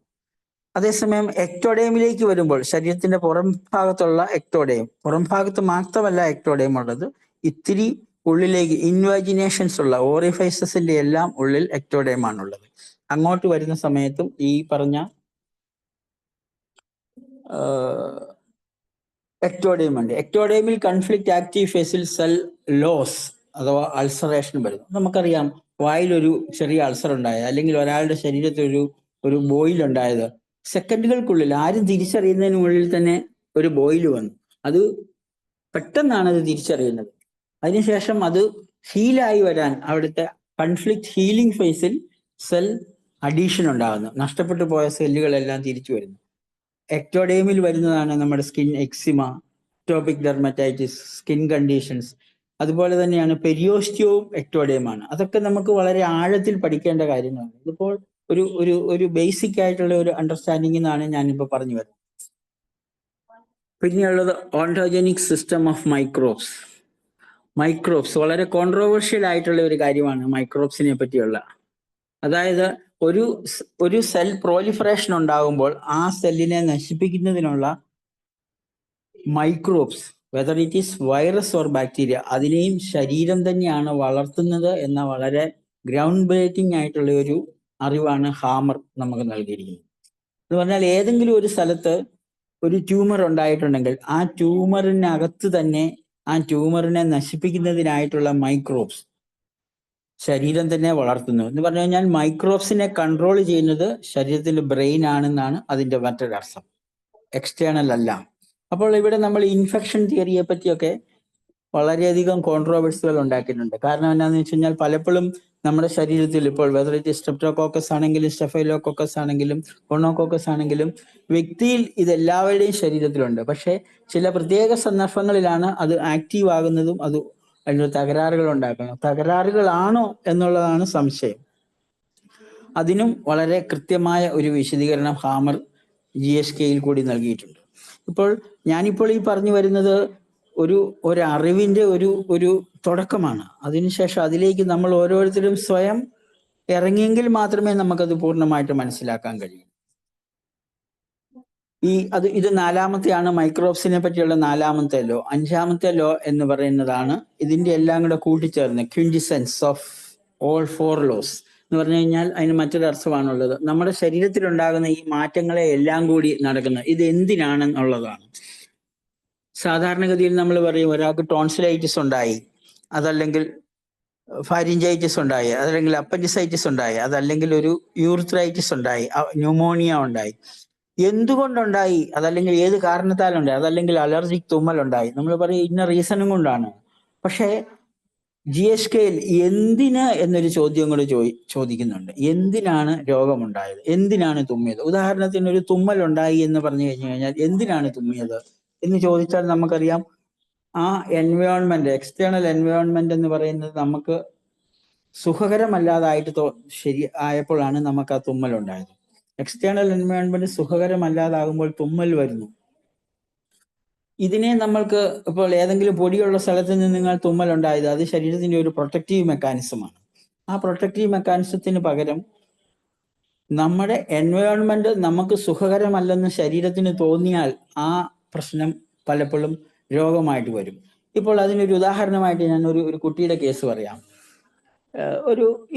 ആ കുട്ടി ഇന്ന് എൻ്റെ അടുത്ത് വന്ന ഒരു കുട്ടിയാണ്. ജെഫ്രിൻ, 10 വയസ്സാണ്. ഈ കുട്ടി ജനിച്ചപ്പം മുതലേ ശ്വാസമുട്ടലായിരുന്നു. ജനിച്ചപ്പം മുതൽ ആദ്യത്തെ ജനിച്ച അന്ന് ഇതുണ്ടായി. അത് കഴിഞ്ഞിട്ട് 3-4 മാസം കഴിഞ്ഞപ്പോൾ വളരെ മോശമായി. 6 മാസം മുതൽ അതിനെ വ്യത്യസ്തമായ പല ചികിത്സാ സമ്പ്രദായത്തിൽ കൂടി അവർക്ക് പോകേണ്ടി വന്നെങ്കിലും ഒരിടത്തും തന്നെ അതിന് ചികിത്സയിൽ പൂർണ്ണമായ ഒരു വിമുക്തി കിട്ടില്ല. അവരുടെ വീട് എരുമേലിയിലായിരുന്നു. അപ്പൊ അവർ ആ എരുമേലിയിൽ നിന്ന് അടുത്ത പ്രദേശത്തുള്ള ആശുപത്രി 26-ലെ ഒരു ഹോസ്പിറ്റലിൽ പോകും. അതിനടുത്ത് പലത്തും പല ചികിത്സകൾ നടത്തി. അതിനുശേഷം അവർ ESIയിലേക്ക് പോയി. ഏകദേശം 1 വയസ്സുള്ളപ്പോൾ ESIയിൽ പോയി. ESIയിൽ ചെന്ന് കഴിഞ്ഞപ്പോൾ അവർ പറഞ്ഞു ഇത് ഭയങ്കര സീരിയസ് ആയ ഒരു പ്രശ്നമാണല്ലോ, നിങ്ങൾ ഈ കുട്ടി മുന്നോട്ട് പോകാനുള്ള സാധ്യത തീരെ കുറവാണ്. നാളുകളോളം അവിടെ കിടന്നു. ഓരോ പ്രാവശ്യവും മറ്റുള്ള അവരുടെ പരിചയമുള്ള ഹോസ്പിറ്റലിലൊക്കെ ചെല്ലുമ്പോൾ ഈ കുട്ടി അവരവിടെ അഡ്മിറ്റ് ചെയ്യില്ല. അഡ്മിറ്റ് ചെയ്യാതെ അവർ മെഡിക്കൽ കോളേജിൽ പോകും. അപ്പോൾ എരുമേലിയിൽ നിന്ന് മെഡിക്കൽ കോളേജ് വരപ്പാൻ ഏകദേശം 1.5 മണിക്കൂർ വേണം. ഈ 2 മണിക്കൂറിനുള്ളിൽ അവിടെ എത്തുമ്പോഴത്തേനും കുട്ടി ഒരു വല്ലാത്ത ഒരു അവശതയായി പോകുന്ന ഒരവസ്ഥ. അപ്പൊ അങ്ങനെ വന്നിട്ട് ഏകദേശം ആ കുട്ടിക്ക് 3 വയസ്സ് പ്രായമുള്ളപ്പോഴാണ് എൻ്റെ അടുത്ത് എത്തുന്നത്. എൻ്റെ അടുത്ത് വന്നത് 3 വയസ്സുള്ള ഒരു 5-8 വർഷം 4-5 വർഷം മുമ്പായി. ഇപ്പൊ 10 വയസ്സ്. അന്ന് ആ കുട്ടിയെ ചികിത്സിച്ചു. അന്ന് തന്നെ GSKയുടെ അറിവുകൾ ഏകദേശം നമുക്ക് ലഭിച്ചിട്ടുണ്ടായിരുന്നു ഡോക്ടർ വർഗീസിന്റെ ക്ലാസ്സുകളിൽ കൂടെ. അപ്പോൾ ഞാൻ അന്ന് ആ കുട്ടിക്ക് മെഡിസിൻ നൽകി. അപ്പോൾ മെഡിസിൻ നൽകി എങ്കിലും വീണ്ടും വീണ്ടും ഉണ്ടാകാതിരിക്കണമെങ്കിൽ അതിനൊരു റീസൺ ഉണ്ടാകുമല്ലോ. അപ്പോൾ ആ കുട്ടിയുടെ അതിനൊരു കാരണം ഉണ്ടായത് അതൊരു death freight and territorial threat എന്ന് പറഞ്ഞ ഒരു കൺഫ്ലിക്റ്റ് ആയിരുന്നു. അതിൻ്റെ ഒരു കാരണം എന്താണെന്ന് ചോദിച്ചു കഴിഞ്ഞാൽ ഈ കുട്ടി വളരെ ചെറുതായിരുന്ന കാലഘട്ടത്തിൽ തന്നെ കുട്ടിയുടെ കൊച്ചിന്റെ അമ്മയുടെ അതായത് കൊച്ചിന്റെ അച്ഛന്റെ അനിയൻ മദ്യപിച്ച് വീട്ടിൽ വന്നിട്ട് ഭയങ്കര ബഹളം ഉണ്ടാകുമായിരുന്നു. ബഹളം മാത്രമല്ല ഉണ്ടാകുന്ന, പുള്ളി ആയുസ് എടുത്തുകൊണ്ട് അമ്മയെയും ഭർത്താവിനെയും കൊച്ചിന്റെ അച്ഛനെയും ഉപദ്രവിക്കാനായിട്ട് വരും. അപ്പോൾ അമ്മയും കൊച്ചും കൂടി ഇത് ഗർഭിണി ആയിരുന്ന കാലഘട്ടത്തിൽ തന്നെ രാത്രിയിൽ രക്ഷപ്പെട്ടോടി പറമ്പിൽ പോയി ഇരിക്കുക. അങ്ങനെ ഒരു ഭയത്തിന്റെ ഒരു സാഹചര്യത്തിലാണ് ഈ കുട്ടി ഉണ്ടായത് തന്നെ. അതിനുശേഷം അത് നിലനിൽക്കുന്നു. അപ്പോൾ ഇത് എൻ്റെ അടുത്ത് എത്തുന്ന സമയത്ത് ഈ ഭയത്തിനെ പറ്റി ഡെത്ത് ഫ്രൈറ്റ് എന്നൊരു സാഹചര്യം, ശരിക്കും ബ്രോങ്കസ് ആണ്. ഡെത്ത് ഫ്രൈറ്റ് ആണെങ്കിൽ കൃത്യമായിട്ട് ശ്വാസകോശത്തിലാണ് രോഗം ഉണ്ടാകുന്നത്. ഡെത്ത് ഫ്രൈറ്റ് കൺഫ്ലിക്റ്റ് വരുമ്പോൾ ഈ കുട്ടിക്ക് ശ്വാസകോശത്തിലെ കഴിഞ്ഞും കൂടുതൽ രോഗം ആസ്മ എന്നത് ബ്രോങ്ക്യൂൾസിലാണ്. എന്ന് പറഞ്ഞു കഴിഞ്ഞാൽ മസ്കുലാർ ബ്രോങ്കസിലെ കൺട്രാക്ഷൻ. ആ കൺട്രാക്ഷൻ മൂലം അതൊരു സ്റ്റാറ്റസ് ആസ്മാറ്റിക്കസ് എന്ന് പറഞ്ഞൊരു കണ്ടീഷൻസ്. അപ്പോൾ ഞാൻ അത് കഴിഞ്ഞിട്ട് ഈ അമ്മയുമായിട്ട് ആദ്യത്തെ കുറച്ച് 2-3 പ്രാവശ്യമൊന്നും യാതൊരു തരത്തിലുള്ള അറിവുകളും കിട്ടിയില്ല. ഈ ഭയം എന്ന ഒരു സാഹചര്യം പറഞ്ഞപ്പോൾ ആണ് ഞാൻ എന്താണ് നിങ്ങളെ അല്ലെങ്കിൽ കുട്ടിയെ ഭയപ്പെടുത്തുന്നത് എന്ന് ചോദിച്ചപ്പോഴാണ് അവർ പറഞ്ഞത് ഈ ഒരു സാഹചര്യം പറഞ്ഞത്. ഈ ഒരു സാഹചര്യം പറഞ്ഞു വന്നതോടുകൂടി അതിനുശേഷം ഞാൻ അന്ന് മൂന്നോ പിന്നെ 4 വയസ്സേ ഉള്ളൂ, കുട്ടിയോടും പറഞ്ഞു. അപ്പോൾ ഇവൻ ഭയപ്പെട്ട് കഴിഞ്ഞു കഴിഞ്ഞാൽ ഭയപ്പെട്ട് വന്നതിന് ശേഷം 12 മണിക്കൂറിനുള്ളിൽ ശ്വാസമുട്ടൽ ഉണ്ടാവും, അതികഠിനമായിട്ട് തന്നെ ഉണ്ടാവും. പിന്നെ അത് പറഞ്ഞു. അപ്പോൾ പിന്നെ ഈ അമ്മ അവനെ ആശ്വസിപ്പിക്കാൻ തുടങ്ങി, പേടിക്കണ്ട, കുഴപ്പമില്ല എന്ന് പറഞ്ഞ് ഓരോ പ്രാവശ്യവും. പക്ഷെ വീണ്ടും മരുന്ന് കൊടുക്കേണ്ടി വരും. ഞാൻ പല പ്രാവശ്യം മരുന്ന് കൊടുത്തു. ഏകദേശം പല തവണയായിട്ട് മെഡിസിൻ നൽകി 6 മാസത്തോളം പല ദിവസങ്ങളിലായിട്ട് പല പ്രാവശ്യങ്ങളായിട്ട് മരുന്ന് കൊടുത്തു. കുറഞ്ഞു വന്നു. പക്ഷെ ഓരോ പ്രാവശ്യവും പുതിയ ഇൻസിഡന്റ് ഉണ്ടാകുമ്പോൾ കുട്ടിക്ക് ശ്വാസം മുട്ടലുണ്ടായി. അപ്പോൾ അത് കഴിഞ്ഞതിന് ശേഷം പിന്നെ ഞാൻ അവരോട് ചോദിച്ചു, നിങ്ങൾ ഓരോ തവണയും ഇൻസിഡന്റ് ഉണ്ടാകുമ്പോൾ ഇവനെ പ്രൊട്ടക്റ്റ് ചെയ്യുക, അവനെ ചേർത്ത് പിടിച്ച് പേടി മാറ്റുക. അങ്ങനെ പേടി മാറ്റി അവന്റെ രോഗങ്ങൾ കുറഞ്ഞു വന്നു. ഇപ്പോൾ ഞാൻ അവന് കൊടുത്ത മെഡിസിൻസ് ആഴ്സൈഡൈഡ് ആയിരുന്നു. പക്ഷെ രോഗമെല്ലാം കുറഞ്ഞു, ഇപ്പം വളരെ മിടുക്കനായി. ഇന്ന് വന്നപ്പോൾ ഞാൻ ഇപ്പം അത് കഴിഞ്ഞതിന് ശേഷം പിന്നെ വരുന്ന സമയത്ത് ഓരോ തവണയും ഞാൻ രോഗമായിട്ട് അവർ കഠിന രോഗമാണെന്ന് പറഞ്ഞ് വണ്ടി പിടിച്ചു എരുമേലിയിൽ നിന്ന് വരുമ്പോൾ ചോദിക്കും, ഇന്നലെ എന്തുണ്ടായി അല്ലെങ്കിൽ മിനിഞ്ഞാന്ന് എന്തുണ്ടായി എന്നുള്ള ചോദ്യത്തിന് ഒരു കൃത്യ ഉത്തരം പറയാൻ തുടങ്ങി. ഇപ്പൊ ഇന്നലെ ഉണ്ടായ കാര്യം എന്നാന്ന് ചോദിച്ചു കഴിഞ്ഞാൽ, ഇന്നലെ ഇപ്പൊ കഴിഞ്ഞ 1 കൊല്ലമായിട്ട് ഒരു രോഗവും വന്നിട്ടില്ല. ഇന്നലെ ഉണ്ടായത്, അടുത്ത വീട്ടിലെ ഒരു കുട്ടിയെ ഇവൻ എന്തോ വഴക്ക് പറഞ്ഞ് അടിച്ചു ഓടിക്കുകയൊക്കെ ചെയ്തപ്പോൾ ആ വീട്ടിലെ ആ കൊച്ചിന്റെ അമ്മ ഇവന്റെ അടുത്ത് വന്നു, ഡാ എന്ന് പേടിപ്പിച്ചല്ലേ നീ എന്നാ കാണിച്ചതെന്ന് ചോദിച്ചപ്പോൾ ഇവൻ പെട്ടെന്ന് പേടിച്ചു ഇവന്റെ മുഖഭാവം മാറി. അപ്പൊ ആ ഒരു ഭയം വന്നപ്പോൾ ഇന്ന് വീണ്ടും ശ്വാസമുട്ടലുണ്ടായി. 1 വർഷത്തിന് ശേഷം ശ്വാസമുട്ടലുണ്ടായെങ്കിൽ അത് വളരെ മൈൽഡാണ്. അപ്പം നമുക്ക് ഈ ഒരു ആസ്മ എന്ന ഒരു രോഗത്തിനെ നമ്മൾ ഈ ഒരു സാഹചര്യം ഉണ്ടായാൽ നമുക്ക് വളരെ എളുപ്പത്തിൽ തന്നെ ചികിത്സിച്ച് മാറ്റാൻ പറ്റും. അതുപോലെ തന്നെ എനിക്ക് മറ്റൊരു കേസ്, ഒരിക്കൽ ആസ്മയുടെ കേസ് പറയുവാണെങ്കിൽ, പന്തളത്തു നിന്നൊരു കുട്ടി. ആ കുട്ടി എന്നും ശ്വാസമുട്ടലാണ്. പോകുന്നത് 1-ാം ക്ലാസ്സിലാണ്. LKG UKG ഒക്കെ കഴിഞ്ഞ് 1-ാം ക്ലാസ്സിൽ പോകുന്നത്. പഠിത്തത്തിന് വളരെ പിന്നോക്കമായി. പക്ഷെ 1-ാം ക്ലാസ്സിൽ വിടുന്നു, മാസത്തിൽ 2 ആഴ്ചയിലും ക്ലാസ്സിൽ പോകാതിരിക്കും. അപ്പൊ ആ കുട്ടിയെ ഒരിക്കൽ എൻ്റെ അടുത്ത് കൊണ്ടുവന്നപ്പോൾ ഞാൻ ആ കൊച്ചിനോട് ചോദിച്ചു, അല്ലെങ്കിൽ കൊച്ചിൻ്റെ അമ്മയോട് ചോദിച്ചു, എന്താണ് ഇവളെ പേടിപ്പിക്കുന്ന സ്ഥലം. അപ്പൊ ഈ സ്കൂൾ കഴിഞ്ഞു വന്നതിന് ശേഷം ഒരു നഴ്സറിയിലേക്ക് വിടുമായിരുന്നു ഈ കൊച്ചിനെ. അവിടുത്തെ ടീച്ചർ ഞുള്ളു എന്ന് പറഞ്ഞു. ഞുള്ളു എന്ന് പറഞ്ഞു. ആ ഭയമാണ് ആ കുട്ടിക്കുണ്ടായിരുന്നത്. ഞാൻ അമ്മയോട് പറഞ്ഞു, ഇനി ഈ കൊച്ചിനെ നഴ്സറിയിലേക്ക് വിടേണ്ടതില്ല, ഒരു ആശാൻ കളരി അവിടെ വിടണ്ട, ഞുള്ളുവർക്ക്. അപ്പൊ എന്നിട്ട് ആ കുട്ടിയോട് ജസ്റ്റ് ഇത്രയേ പറഞ്ഞുള്ളൂ, നിനക്ക് ഇനി ഞുള്ളുണ്ടാകുകയല്ല. ആ കുട്ടിക്ക് പിന്നെ ഒരിക്കലും ശ്വാസം മുട്ട് ഉണ്ടായിട്ടില്ല. അപ്പൊ അത് നമ്മുടെ ഒരു ചികിത്സയിൽ പലപ്പോഴും ഒരു മെഡിസിൻ കണ്ടെത്തുന്നതിന് നമുക്ക് പലപ്പോഴും വിഷമങ്ങൾ ഉണ്ടാകാറുണ്ട്. പല മെഡിസിൻസിലും നമ്മൾക്ക് എത്തുന്നത് ഭയങ്കര പാടാണ്. അപ്പം അവിടെ എന്തുകൊണ്ടാന്ന് ചോദിച്ചു കഴിഞ്ഞാൽ, നമുക്ക് ആ വിഷമം ഉണ്ടാകുന്നതിന്റെ കാരണമാണ് ഏതാണ് നമ്മുടെ കറക്റ്റ് സിമിലിമം എന്നത്. പക്ഷെ യഥാർത്ഥത്തിൽ സിമിലിമത്തിലേക്ക് എത്തുന്നത് നമ്മൾ അവരുടെ ഡിറേഞ്ച്മെന്റ് നേരിട്ട് മനസ്സിലാക്കുമ്പോൾ, ഈ കൺഫ്ലിക്റ്റ് മനസ്സിലാക്കുമ്പോൾ അവരുടെ ഡിറേഞ്ച്മെന്റിലേക്ക് നമ്മൾ നേരിട്ട് എത്തുകയാണ്. അവിടെ ഒരു ഹോമിയോപ്പതിക് ഡൈനാമിക് മെഡിസിൻസ് ഉപയോഗിച്ചുകൊണ്ടാണ് ഹോമിയോപ്പതി ചികിത്സിക്കുന്നത്. അപ്പോൾ നമുക്ക് ഈ ആ മെഡിസിൻ കിട്ടിയില്ലെങ്കിൽ പോലും നമുക്ക് അത് മാറ്റാൻ കഴിയും. അത് പലപ്പോഴും എനിക്ക് അനുഭവവേദ്യമായിട്ടുള്ള ഒരു കാര്യമാണ്. അതിനൊരു ഉദാഹരണം, രണ്ടാമത്തെ ഒരു ഉദാഹരണം പറയുവാണെങ്കിൽ, ഒരു വ്യക്തി, അദ്ദേഹം 60 വയസ്സിലധികം ഉണ്ടായി. അദ്ദേഹത്തെ എൻ്റെ അടുത്തേക്ക് പറഞ്ഞു വിട്ടത് എൻ്റെ സുഹൃത്തായ ഒരു ഡോക്ടറാണ്. ഏകദേശം 10 വർഷത്തിലധികമായിട്ട് കാലിന് വേദന ഉണ്ടായിരുന്ന ഒരു വ്യക്തിയാണ്. 10 വർഷത്തിലധികമായിട്ട് കാലിന് വേദന എന്ന് പറയുമ്പോൾ ഈ ബോൺ പെയിൻ, ഇടത് കാലിന് മാത്രം മുട്ടിന് താഴെയിലേക്ക് ഷിൻ ബോണിന്റെ വേദന. അപ്പൊ അതിന് കാരണമായിട്ട് പല ഡോക്ടർമാരും പറഞ്ഞിരുന്നത്, ഇവിടെ കറണ്ട് പോയി പെട്ടെന്ന്, എമർജൻസി അല്ലേ, അതുകൊണ്ടാണ് ലൈറ്റ് പോയത്. എന്നാലും സംസാരിക്കുക കേൾക്കാമല്ലോ ഡോക്ടറെ? കേക്കാം സാറേ, സാറിനെ കാണുകയും ചെയ്യും, കുഴപ്പമില്ല. ഇവിടെ ലൈറ്റ് ഇല്ല. അല്ല സാറ് പറഞ്ഞോളൂ, കുഴപ്പമില്ല. അദ്ദേഹം ഒരു ഒരു എന്താണ് പറയുക, കാലിന് വേദനയായിട്ട് ഓർത്തോപെഡി സർജൻ, ന്യൂറോളജിസ്റ്റ്, ഫിസിഷ്യൻ പലരെയും ഹോമിയോപ്പതി ചികിത്സയും നടത്തി. ഹോമിയോപ്പതി ചികിത്സ ഇവിടെ നിന്നും പാലായിൽ നിന്നും തൃശ്ശൂർ എവിടെയോ പോയി 2 വർഷത്തോളം ഹോമിയോപ്പതി ചികിത്സ നടത്തി. അതിനുശേഷം പല ആയുർവേദ ചികിത്സ നടത്തി. അതിനുശേഷം എൻ്റെ ഒരു സുഹൃത്തായ ഒരു ആയുർവേദ ഡോക്ടറെ അടുത്തെത്തി. ആ ഡോക്ടർ ഏകദേശം ഈ ഒരു നോളജിനെ പറ്റി സുഹൃത്ത് എന്ന രീതിയിൽ ഞങ്ങൾ സംസാരിച്ചിരുന്നു. അദ്ദേഹമാണ് എൻ്റെ അടുത്ത് ഈ രോഗിയെ വിട്ടത്. അപ്പം വരുന്ന സമയത്ത് ഇവിടെ വെച്ചാലേ മുഖം കാണുന്നത്. അപ്പോൾ എൻ്റെ അടുത്ത് എത്തുമ്പോൾ ഇദ്ദേഹം കടുത്ത വേദനയോടൊപ്പം ഇന്റർമിറ്റന്റ് ക്ലോഡിക്കേഷൻ എന്ന ഒരു അവസ്ഥ എന്ന് പറഞ്ഞു കഴിഞ്ഞാൽ ഒരു ഒബ്ലിറ്ററേറ്റീവ് ആർട്ടീരിയൽ ഡിസീസ് എന്തെങ്കിലും ഉണ്ടോ എന്ന് നമ്മൾ സംശയിക്കും. പക്ഷെ അദ്ദേഹത്തിന് ഒബ്ലിറ്ററേറ്റീവ് ആർട്ടീരിയൽ ഡിസീസസ് ഒന്നും ഇല്ലായിരുന്നു. കാരണം ഡീപ് വെയിൻ ത്രോംബോസിസിന്റെ ലക്ഷണങ്ങളൊന്നുമില്ല.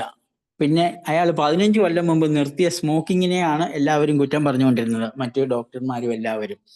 പക്ഷേ ഇദ്ദേഹം എൻ്റെ അടുത്തെത്തിയത് ഏകദേശം 1 വർഷം മുമ്പാണെന്ന് എനിക്ക് തോന്നുന്നു. 1 വർഷം, എന്നാന്ന് കൃത്യമായിട്ട് ഞാൻ മറന്നുപോയി.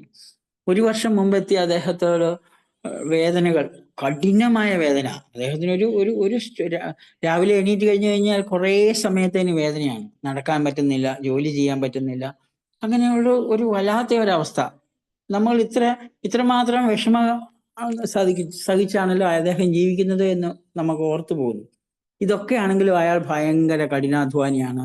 രാവിലെ റബ്ബർ വെട്ടാൻ പോകും, ചൂട് വെക്കുന്നു, റബ്ബർ വെട്ടാൻ പോകുന്നു. അത് കഴിഞ്ഞ ശേഷം ചെറിയൊരു കച്ചവടം നടത്തുന്നു. അത് കഠിനാധ്വാനിയായ ഒരു മനുഷ്യൻ. അദ്ദേഹത്തിന് ഈ കേസ് ഞാൻ പല സ്ഥലത്തും പറഞ്ഞിട്ടുണ്ട്. കാരണം അത്ര അത്ഭുതകരമായ ഒരു കേസായിട്ടായിരുന്നു എനിക്ക് തോന്നിയത്.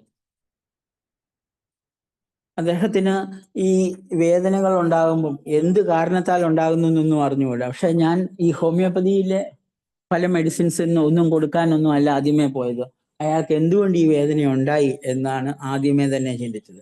അപ്പോൾ ലെഫ്റ്റ് സൈഡിലുണ്ടായ ഒരു കംപ്ലൈന്റ്, അത് കാലിലുണ്ടായ ഒരു കംപ്ലൈന്റ്. അപ്പോൾ അതൊരു പെരിയോസ്റ്റിയൽ പെയിൻ എന്നാണ് എൻ്റെ മനസ്സിൽ തോന്നിയത്. ഹോമിയോപ്പതി അയാളുടെ ഒരു പെരിയോസ്റ്റിയൽ പെയിൻ എന്ന് പറഞ്ഞു കഴിഞ്ഞാൽ അവരുടെ വീട്ടിൽ അയാളുടെ മകൻ ആണ് അയാളുടെ പ്രോബ്ലം. പക്ഷെ ശരിക്കും മകൻ മാത്രമല്ലായിരുന്നു പ്രോബ്ലം, മകന്റെ ഭാര്യയും. മകൻ ഒരു എന്താണ്, ഉത്തരവാദിത്വമില്ലാത്ത, ജോലി ചെയ്യാത്ത ഒരാൾ. മകൾ ഒരു തട്ടിപ്പിനകത്ത് പെട്ട് കുറെ പൈസ കളയേണ്ടി വന്നു. 10 ലക്ഷത്തിലധികം രൂപ ഇയാൾക്ക് ബാധ്യത ഉണ്ടാക്കി വെച്ചു. ഇവരെ വീട്ടിൽ നിന്നും പുറത്താക്കുക എന്നതായിരുന്നു ഇയാളുടെ ഉള്ളിലുള്ള ആഗ്രഹം.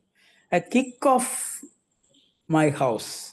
അതിനാൽ അയാളുടെ ശരീരത്തിലെ ഏറ്റവും ആ സെല്ലോസ്, ബോണിലുള്ള സെല്ലോസ് നടക്കുന്നുണ്ട്. അപ്പൊ ഞാൻ അയാളോട് ഒരു ചോദ്യം ചോദിച്ചത് ഇതാണ്: നിങ്ങൾക്ക് ആരെയാണ് വീട്ടിൽ നിന്നും തൊഴിച്ചു പുറത്താക്കാൻ തോന്നുന്നത് എന്ന് ചോദിച്ചപ്പോൾ അയാൾ അന്നേരം പറഞ്ഞ കാര്യമാണ് മകന്റെ കാര്യം പറഞ്ഞു. പിന്നെ ചരിത്രങ്ങൾ പറഞ്ഞു. ചരിത്രം വളരെ പരിതാപകരമായിരുന്നു. വളരെ മോശപ്പെട്ട സാഹചര്യത്തിൽ നിന്നും, ഒന്നുമില്ലാതിരുന്ന സാഹചര്യത്തിൽ നിന്നും മറ്റുള്ളവരുടെ സഹായത്താൽ ഒരു അനാഥയായ ഒരു പെൺകുട്ടിയെ വിവാഹം കഴിച്ച് അവരിൽ ഉണ്ടായ ഒരു കുട്ടി, 3 കുട്ടികൾ ഉണ്ടായി. അവരെ എല്ലാം നല്ല രീതിയിൽ കെട്ടിച്ചും വിട്ടു. ഈ ഒരു മകൻ മാത്രം കൃത്യമല്ലാതെ കാര്യങ്ങൾ ചെയ്തപ്പോൾ ഇയാൾക്കുണ്ടായ ബുദ്ധിമുട്ടുകളിൽ നിന്നാണ് ഇയാൾക്ക് ഈ പ്രശ്നം വന്നത്. ഞാൻ അയാളുടെ കാലുകൾ തണുത്തിരുന്നു. ഞാൻ അയാൾക്ക് കൊടുത്ത മെഡിസിൻ നമ്മുടെ സെക്കൈൽ കോർണോട്ടം എന്ന മെഡിസിനാണ് കൊടുത്തത്. 2 ഡോസ് മെഡിസിൻ കൊടുത്തു. പക്ഷേ സെക്കൈൽ കോർണോട്ടം ആണോ കൊടുക്കേണ്ടത് എന്ന് എനിക്ക് ആ കാര്യത്തിൽ സംശയമുണ്ടായിരുന്നു. പക്ഷെ എന്താണേലും മെഡിസിൻ കൊടുത്ത് 24 മണിക്കൂറിനുള്ളിൽ അയാളുടെ രോഗം മാറി. പിന്നെ ഒരിക്കലും ആ വേദന വന്നില്ല. ഒരു 3 മാസത്തിന് ശേഷം എന്തോ ഒരു പ്രത്യേക സാഹചര്യത്തിൽ ഒരു ശകലം കൂടി വേദന വന്നു. ഇപ്പൊ 1 കൊല്ലത്തിലധികമായിട്ട് ഇപ്പൊ അയാൾ എൻ്റെ അടുത്ത് വരുന്നില്ല. അപ്പോൾ അത്ര കഠിനമായ ഒരു വേദനയെ പോലും ശരീരത്തിനൊരു രോഗത്തിനെ ഉണ്ടാക്കാൻ കഴിഞ്ഞു കഴിഞ്ഞാൽ അതിനെ മാറ്റാനും കഴിയുമെന്നുള്ളതിന്റെ ഏറ്റവും വലിയൊരു തെളിവാണ് ഈ അറിവ്. ഈ അറിവ് നമുക്ക് ഉണ്ടാകേണ്ട കാര്യമുണ്ട്. GSK അറിവ് ഹോമിയോപ്പതിക്കാർക്ക് ഉണ്ടാകണം. അത് ഹോമിയോപ്പതിക്കാർക്ക് മാത്രമല്ല, എല്ലാ മനുഷ്യർക്കും ഈ അറിവുണ്ടായെങ്കിൽ മാത്രമേ അവർക്ക് പലപ്പോഴും രോഗത്തിൽ നിന്ന് വിമുക്തി നേടാനാകുകയുള്ളൂ എന്ന് എനിക്ക് തോന്നാറുണ്ട്. ഉദാഹരണത്തിന് പറയുകയാണെങ്കിൽ, ഏതൊരു രോഗിയും ഒരു പ്രത്യേക രോഗവുമായിട്ട് അല്ലെങ്കിൽ അലർജിയുമായിട്ട്, അലർജി എന്ന് പറഞ്ഞു കഴിഞ്ഞാൽ പലപ്പോഴും സംഭവിക്കുന്നത് എന്താന്ന് ചോദിച്ചു കഴിഞ്ഞാൽ, ഒരു പ്രത്യേക തുമ്മൽ അല്ലെങ്കിൽ ഒരു പ്രത്യേക ചൊറിച്ചിൽ, ഒരു പ്രത്യേക രോഗങ്ങളുണ്ടായി, അതുണ്ടാകുന്നതിന് കൃത്യമായ ഒരു കാരണമുണ്ടാകും.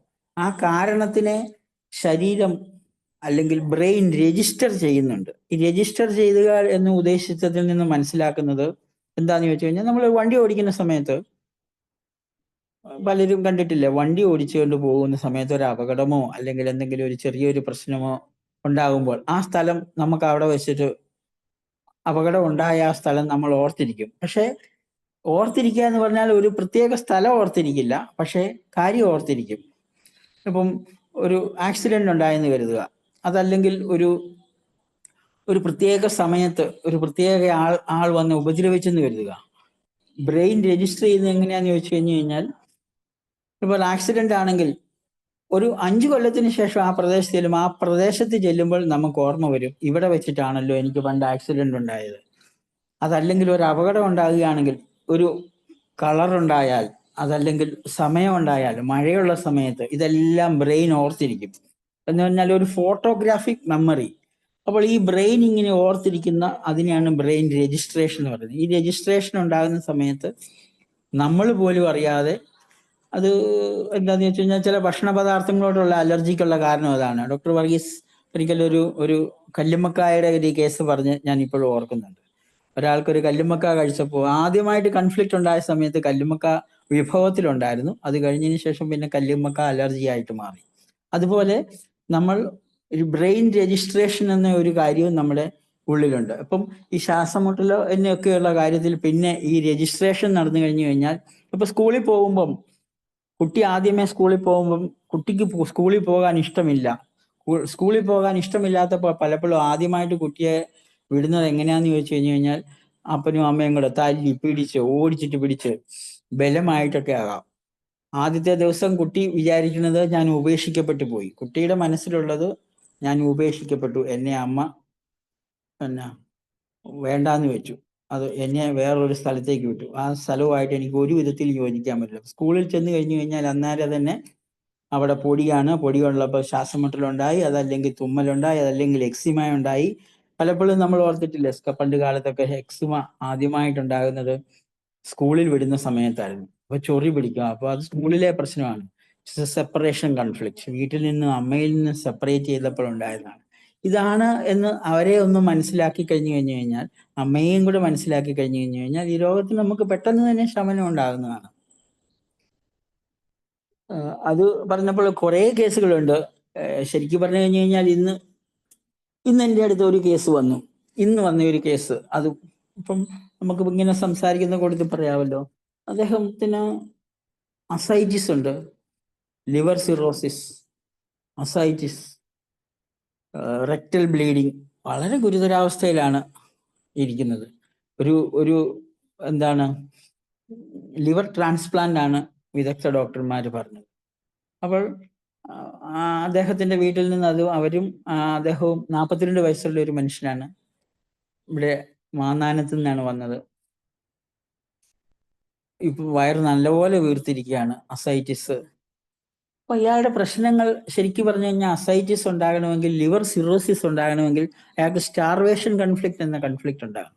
അപ്പൊ ഞാൻ പുള്ളിയോട് ചോദിച്ചു, എന്താണ് ഈ രോഗത്തിനെ പറ്റി ഞാൻ ഈ പറഞ്ഞ കുറച്ച് കാര്യങ്ങൾ സംസാരിച്ചതിന് ശേഷം ചോദിച്ചപ്പോഴാണ് അയാൾ കുറച്ച് കാര്യങ്ങൾ എന്നോട് പറഞ്ഞത്. ഇതാണ് അയാളുടെ ഒരു ബിസിനസ്സിൽ അയാൾക്കുണ്ടായ ചില പ്രശ്നങ്ങൾ. പക്ഷേ ബിസിനസ്സിൽ അയാൾക്ക് യഥാർത്ഥത്തിൽ വലിയ പ്രശ്നങ്ങൾ ഉണ്ടായിട്ടില്ലായിരുന്നു.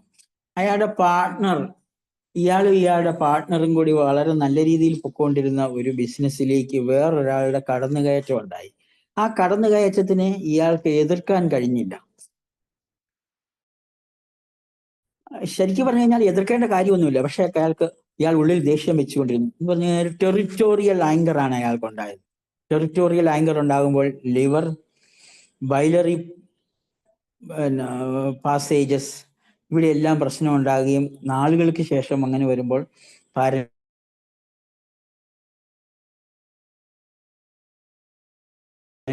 ലിവർ പാരൻകൈമയിലേക്ക് വന്നു. അദ്ദേഹം പറയുകയാണ് ചെയ്തത് ഈ ഒരു വിഷയം ഇയാൾക്കുണ്ട് എന്നുള്ള കാര്യം വീട്ടിൽ ഒരുത്തർക്കും അറിയത്തില്ല. ഇയാൾ ഇത് ആരോടും ഷെയർ ചെയ്തില്ല. ഞാൻ അയാളോട് പറഞ്ഞ് എന്താണേലും ഇന്നലെ ഇയാളെ വീണ്ടും ഹോസ്പിറ്റലിൽ നിന്ന് ഡിസ്ചാർജ് ചെയ്തിട്ട് ഏകദേശം 6-7 തവണ ടാപ്പ് ചെയ്തിട്ട് ഇയാളിൽ ശരിക്കും വീക്കാണ്. ഹീമോഗ്ലോബിൻ ഇന്നലത്തെ 6.3 ഹീമോഗ്ലോബിൻ, തീരെ ഹീമോഗ്ലോബിൻ ഇല്ല, കടുത്ത വീക്ക്നെസ് ഉണ്ട്. എന്താണേലും ഞാൻ അയാളുടെ പ്രോബ്ലം പറഞ്ഞ് മനസ്സിലാക്കുന്നതിൽ ഞാൻ വിജയിച്ചിട്ടുണ്ടെന്നാണ് എനിക്ക് തോന്നുന്നത്. പിന്നെ 1-2 മെഡിസിനും കൊടുത്തിട്ടുണ്ട്. പക്ഷെ ആ പ്രോബ്ലത്തിനെ വിജയിച്ച് അയാൾക്ക് വീണ്ടും മുന്നോട്ട് പോകാൻ സാധ്യമാണ് എന്നൊരു മെസ്സേജ് എനിക്ക് നൽകാൻ കഴിഞ്ഞിട്ടുണ്ടെന്നാണ് ഞാൻ കരുതുന്നത്. അയാളുടെ ഒരു സഹോദരിയും കൂടിയാ വന്നത്. സഹോദരിയോടും പറഞ്ഞ് അയാൾക്ക് ശരിയാകും എന്നാണ് എനിക്ക് തോന്നുന്നത്. അപ്പൊ നമ്മുടെ അടുത്ത് വരുന്ന ഓരോ കേസസിലും ഈ ഒരു അറിവ് നമുക്കുണ്ടാകുന്നുണ്ട്. അത് നമ്മൾ ആ ഒരു കണ്ണിൽ കണ്ടു കഴിഞ്ഞാൽ, ഇപ്പൊ നമുക്ക് അങ്ങനെ ഒരു കണ്ണിൽ കണ്ടു കഴിഞ്ഞു കഴിഞ്ഞാൽ നമ്മുടെ ചികിത്സ, അത് ഏത് ചികിത്സ മുന്നോട്ട് കൊണ്ടുപോയാലും നമുക്ക് സാധ്യമാണ്. പലപ്പോഴും ശരീരത്തിനെ നശിപ്പിക്കുന്ന ചികിത്സകൾ ഉപരി നമ്മുടെ ശരീരത്തിനെ പോഷിപ്പിക്കുന്ന ചികിത്സകളാണെങ്കിൽ, അത് ഹോമിയോപ്പതി ആണെങ്കിലും ആയുർവേദമാണെങ്കിലും, പലപ്പോഴും ആയുർവേദ മനുഷ്യ ട്രീറ്റ്മെന്റിനും ഈ ഗുണങ്ങളാണ് ഉണ്ടാകുന്നത്. അപ്പം അവിടെ മരുന്നുകൾ കൊണ്ട് ചെയ്യുന്നത് രണ്ടാമത്തെ വിഷയമാണ്. ശരീരത്തിനുണ്ടാകുന്ന മാറ്റങ്ങൾ, അതായത് സെല്ലുലാർ ചേഞ്ചസ്. ഈ സെല്ലുലാർ ചേഞ്ചസിനെ പറ്റി വളരെ ആഴത്തിൽ പറഞ്ഞിരിക്കുന്ന ഏക സിസ്റ്റം GSK ആണ്. മറ്റു പലതും പറഞ്ഞിട്ടുണ്ടെങ്കിലും ഈ psychic brain organ correlation, brain organ synchronisation, ഈ 3 സ്ഥലത്ത് നമ്മൾ സാധാരണ രോഗങ്ങളെ പറ്റി പറയുമ്പോൾ സൈക്കിക് ഡിസോർഡേഴ്സ്, സൈക്കോസോമാറ്റിക് ഡിസോർഡേഴ്സ് എന്നുള്ള ഒരു വേർതിരിവ് ഉണ്ടാകാറുണ്ട്. യഥാർത്ഥത്തിൽ അങ്ങനെ ഒരു സംഭവമേ ഇല്ല. സൈക്കിൾ എന്തുണ്ടോ അത് ഓർഗനിലുണ്ട്, സൈക്കിൾ എന്തുണ്ടോ അത് ബ്രെയിനിലുണ്ട്. ആ ഒരു അറിവ് അത് നമുക്ക്, നിങ്ങളിപ്പോൾ ഡോക്ടർമാരെന്ന രീതിയിൽ തീർച്ചയായിട്ടും നിങ്ങൾ ഒരു മണിക്കൂർ മാറ്റി വെച്ച് കഴിഞ്ഞാൽ ഒരു വർഷങ്ങൾ കൊണ്ട് ഒരു വർഷം എടുത്താൽ യാതൊരു പ്രശ്നങ്ങളും ഇല്ലാതെ നമുക്ക് ഇപ്പോൾ ഹോമിയോപ്പതിയിൽ ഒരു വ്യക്തി മിടുക്കരാകുന്നത് പഠിച്ചു പാസ്സായ ഉടനെയൊന്നും അല്ല, 8-10 വർഷങ്ങൾ കൊണ്ടാണ്. ഇതെന്താണേലും അത്രയൊന്നും വേണ്ട. വളരെ ആഴത്തിൽ പഠിച്ചു കഴിഞ്ഞാൽ നമുക്കൊരു 1 വർഷത്തെ പഠനം കൊണ്ട് നമുക്ക് തീർച്ചയായിട്ടും ഇതിലെത്താൻ പറ്റും. അത് തീർച്ചയായിട്ടും എല്ലാ ഹോമിയോപ്പതി ഡോക്ടർമാരും എത്തണം. എല്ലാ ഹോമിയോപ്പതി ഡോക്ടർമാരും എന്ന് മാത്രമല്ല, എല്ലാ വ്യക്തികളിലും ഇത് എത്തിയെങ്കിൽ മാത്രമേ നമുക്കിതിനകത്ത് നിന്ന് ഗുണം ഉണ്ടാകുകയുള്ളൂ. എനിക്ക് 2 കേസ് കൂടെ പറയാം. രണ്ടും ലെഫ്റ്റ് ബ്രസ്റ്റ് ക്യാൻസർ ആയിരുന്നു. ഒന്നൊരു 68 വയസ്സുള്ള ഒരു ലേഡി ബ്രസ്റ്റ് ക്യാൻസർ ആയിട്ട്, അതൊരു 3 വർഷം മുമ്പ് എൻ്റെ അടുത്തെത്തി. 3 വർഷം മുമ്പ് എത്തിയപ്പോൾ ഒരുവിധം നല്ല തരത്തിലുള്ള ലെഫ്റ്റ് ബ്രസ്റ്റ് ക്യാൻസർ, വലിയൊരു ട്യൂമർ ഉണ്ടായിരുന്നു. അപ്പോൾ അവരുടെ വീട്ടിൽ അവരുടെ ഒരു മകന് സാമ്പത്തികപരമായിട്ട് 2020 കൊറോണ കാലത്ത് അവർക്ക് സാമ്പത്തികപരമായ പ്രതിസന്ധി ഉണ്ടാകുകയും മകന്റെ വീടും സ്ഥലവും നഷ്ടപ്പെട്ടു പോവുകയും ചെയ്തപ്പോൾ മകനെ പ്രതി ഈ അമ്മയ്ക്കുണ്ടായ ആ കൺഫ്ലിക്റ്റ് ആണ്, അതായത് മദർ ചൈൽഡ്, അതുകൊണ്ടാണ് ലെഫ്റ്റ് ബ്രസ്റ്റിൽ ക്യാൻസർ ഉണ്ടായത്. അപ്പോൾ ഞാനത് പറഞ്ഞു കൊടുത്തു. പക്ഷേ ആ മകന് ആ വീടും പറമ്പും തിരിച്ചെടുക്കാൻ കഴിയുന്നില്ല, അവർ വാടകയ്ക്ക് പോയി. അതായത് ശരിക്കും അമ്മയെ ഞാനിത് പറഞ്ഞ് മനസ്സിലാക്കിയെങ്കിലും കൺഫ്ലിക്റ്റിൽ നിന്നും അമ്മയ്ക്ക് വിമുക്തി നേടാൻ കഴിഞ്ഞില്ല. അതുകൊണ്ട് തന്നെ 3 വർഷത്തോളം അവർ പെറ്റ് സ്കാനൊക്കെ എടുത്തപ്പോൾ പറഞ്ഞു ഒരു 3 മാസം അല്ല 6 മാസത്തിനുള്ളിൽ ആള് മരിച്ചു പോകുമെന്നൊക്കെ പറഞ്ഞെങ്കിലും 2000-ന് ശേഷം ആ ലേഡി മരിച്ചത് ഈ കഴിഞ്ഞ മാസമാണ്. അത് കാരണം എന്നാന്ന് വെച്ച് കഴിഞ്ഞാൽ ഈ ട്യൂമർ അങ്ങ് മാറുന്നില്ല. 2000-ൽ ഏകദേശം 3-4 വർഷമായി. 2000-ൽ ഇപ്പം ട്യൂമർ മാറാതിരുന്നപ്പോഴത്തേനും ഞാൻ പറഞ്ഞു, പിന്നെ ഞാൻ അവരോട് പറഞ്ഞു, നിങ്ങൾ അങ്ങനെയുണ്ടെന്നുണ്ടെങ്കിൽ മറ്റെന്തെങ്കിലും ചെയ്തു നോക്കൂ. അപ്പോൾ അവർ വീണ്ടും ചികിത്സയ്ക്ക് പോയി. എനിക്ക് തോന്നുന്നു കീമോതെറാപ്പിയോ റേഡിയേഷനോ നടത്തി. പക്ഷെ അവർക്ക് ആ ട്യൂമർ ഉണ്ടായിരുന്നെങ്കിലും അവർക്ക് മുന്നോട്ട് പോകാൻ കഴിഞ്ഞാൽ നല്ല ആരോഗ്യത്തോട് എൻ്റെ അടുത്ത് അവർ തന്നെയാണ് വന്ന് മരുന്ന് മേടിക്കുകയൊക്കെ ചെയ്തിരുന്നത് ക്യാൻസറിന് ശേഷം, കണ്ടെത്തിയതിന് ശേഷവും. പക്ഷെ അവർ മരണപ്പെട്ടു കഴിഞ്ഞ 2 ആഴ്ച മുമ്പ്. അപ്പോൾ അവിടെ എന്താ സംഭവിച്ചതെന്ന് ചോദിച്ചു കഴിഞ്ഞാൽ അവരുടെ കൺഫ്ലിക്റ്റിനെ ഒരിക്കലും മാറ്റാൻ കഴിഞ്ഞിട്ടില്ല. അവർക്ക് കാര്യങ്ങൾ മനസ്സിലായെങ്കിൽ പോലും അവർക്ക് അതിനകത്തുനിന്ന് വിമുക്തി നേടാൻ കഴിഞ്ഞില്ല. പിന്നെ അതിനുശേഷം 4-5 വർഷം, 73-ാമത്തെ വയസ്സിലാണ് മരിച്ചത്. അതുപോലെ തന്നെ വേറൊരാളായിരുന്നു 70 വയസ്സിൽ മരിച്ച ഒരു സ്ത്രീ. അവർക്ക് ഈ രോഗമുണ്ടെന്ന കാര്യം ഞാൻ മാമോഗ്രാം എടുക്കാൻ പറഞ്ഞു കഴിഞ്ഞപ്പം ആണ് കണ്ടെത്തിയത്. അവരുടെ മകനെ പ്രതിയായിരുന്നു അവരുടെ പ്രശ്നം. അവർക്ക് ഭർത്താവ് മരിച്ചുപോയി, ഒരു മകൻ മാത്രം. ഈ മകൻ എന്ന് പറഞ്ഞു കഴിഞ്ഞാൽ ഇവരെ വിട്ട് അമേരിക്കയിലേക്ക് എന്നാ പഠനത്തിനും ജോലിക്കുമായിട്ട് പോയി. ആ മകന്റെ ഒരു സ്വഭാവം എങ്ങനെയാണെന്ന് വെച്ച് കഴിഞ്ഞാൽ ഇന്ത്യ മോശമാണ്, ഇവിടെ മോശമാണ്, അമേരിക്ക മാത്രമാണ് നല്ലത്. അവിടെ ചികിത്സയ്ക്ക്, അവിടെ താമസത്തിന് പോയി. വല്ലപ്പോഴും ഒക്കെ വരും. വരുന്ന സമയത്ത് ഇവരൊരു വെജിറ്റേറിയൻ ആയ ഒരു വ്യക്തിയാണ്. അവർക്ക് അതും ഇതും ഉണ്ടാക്കി കൊടുക്കണം. ഇപ്പം മകൻ വരുന്ന ദിവസങ്ങളിൽ മകൻ മാത്രമേ ഉള്ളൂ എങ്കിലും മകനെ പ്രതി ഇവർക്ക് ഭയങ്കര വിഷമമോ അസ്വസ്ഥതയോ എന്തൊക്കെയോ ഒരു പ്രോബ്ലം. എന്താണേലും അത് ലാസ്റ്റ് ക്യാൻസറിലെത്തി. ഇവർക്കിത് ക്യാൻസർ ആണെന്ന് ആരോടും പറയാൻ മടി, ആരോടും ഇവർ പറയുകയില്ല. അതപ്പോഴത്തേക്കും എനിക്കൊരു കൂടുതൽ വിഷമം ഉണ്ടായി. എന്തെങ്കിലും സംഭവിച്ചു കഴിഞ്ഞു കഴിഞ്ഞാൽ എന്ത് സംഭവിക്കും. എന്താണേലും അതെല്ലാം സംഭവിച്ചു. ഇവരാരോടും പറഞ്ഞില്ല. മകൻ അമേരിക്കയിലാണ്. അമേരിക്കയിൽ നിന്ന് മകനെ പുറത്താക്കിയെന്ന് അറിഞ്ഞു. മകന്റെ വിവാഹം സ്പോയിലായി. അവസാനം വീണ്ടും കാനഡയ്ക്ക് പോയി. പിന്നെ അവിടെ എന്തോ ഒരു പ്രശ്നത്തിൽ അകപ്പെട്ടു എന്നുള്ള ന്യൂസ് കിട്ടി. ഇതിന്റെ എല്ലാം ഫലമായിക്കൊണ്ട് ഇവർക്ക് മാനസികമായ സമ്മർദ്ദമാണ് ഓരോ ദിവസവും കൂടിക്കൂടി വരുന്നു. അപ്പോൾ ഞാൻ പറഞ്ഞു ഒരു വിധത്തിലും പറ്റില്ല. അവര് മറ്റു സമ്പ്രദായത്തിലേക്ക് പോയി, അവര് മരിച്ചുപോയി. പക്ഷെ ആ കേസിലും കൺഫ്ലിക്റ്റിനെ മാറ്റാൻ കഴിഞ്ഞില്ല. അപ്പോൾ നമുക്കുള്ള ഒരു പ്രോബ്ലം അങ്ങനെയും ഉണ്ട്. എൻ്റെ അടുത്ത് വരുന്ന കേസുകളിൽ, ക്യാൻസർ കേസുകളിലാണെങ്കിലും കീമോതെറാപ്പി ഒക്കെ നടത്തിയ 2 or 3 കീമോതെറാപ്പി ഒക്കെ നടത്തി പിന്നെ എടുക്കാൻ പറ്റില്ലാതെ വരുന്ന രോഗികളെ നമുക്ക് ഇതിന് ദീർഘകാലം നിൽക്കാം. അല്ലാത്തവരെയൊക്കെ ബുദ്ധിമുട്ടുണ്ട്. ഇപ്പൊ സമയം 9:50 എന്തെങ്കിലും ചോദിക്കാനുണ്ടെങ്കിൽ ചോദിക്കാം. കാരണം ഇതൊരു ഹോമിയോപ്പതി എന്നൊരു സിസ്റ്റത്തെ പറ്റി ആദ്യമായിട്ട് കേൾക്കുമ്പോൾ ഏതെങ്കിലും നാട്ടിൽ ചെന്നിട്ട് ഹോമിയോപ്പതി മെഡിസിൻ നല്ലതാണ്, അത് എന്നിട്ട് നല്ലതാണെന്ന് പറഞ്ഞതിന് ശേഷം നമ്മൾ 4 ഗുളിക എടുത്തു കൊടുക്കുമ്പം എൻ്റെ ഈ വലിയ രോഗത്തിന് ഈ 4 ഗുളിക മതിയോ എന്ന് ചോദിച്ചു കഴിഞ്ഞു കഴിഞ്ഞാൽ അതിൻ്റെ ആ ഗുളികയുടെ പിന്നിൽ ഒരു സയൻസ് ഉണ്ട്. ആ ഗുളികയുടെ പിന്നിൽ ഒരു അറിവുണ്ട് എന്ന് മനസ്സിലാക്കുമ്പോൾ മാത്രമേ നമുക്കതിൽ മുന്നോട്ട് പോകാൻ കഴിയുകയുള്ളൂ.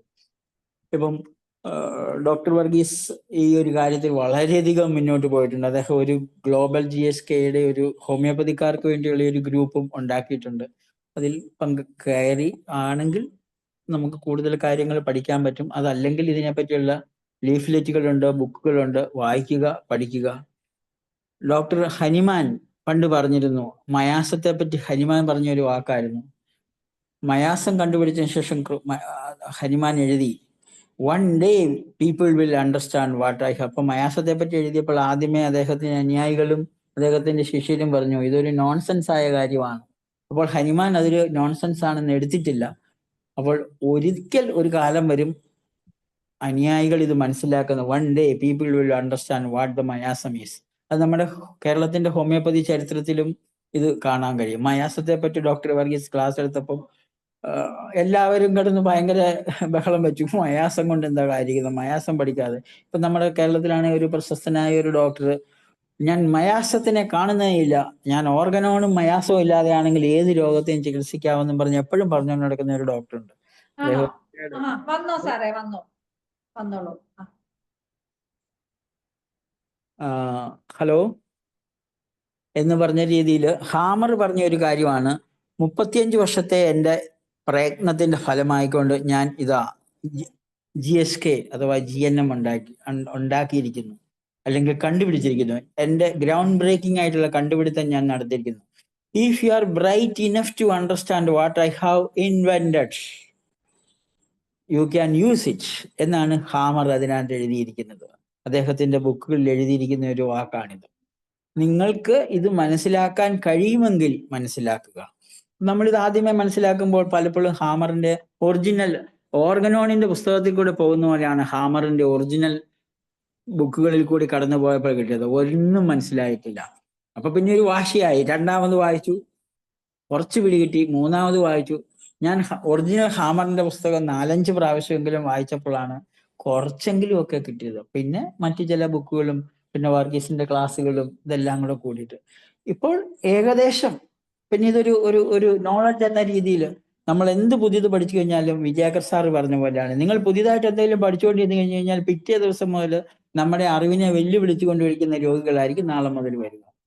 അപ്പോൾ അതുകൊണ്ട് മനസ്സിലാക്കാൻ ശ്രമിക്കുക, പഠിക്കാൻ ശ്രമിക്കുക.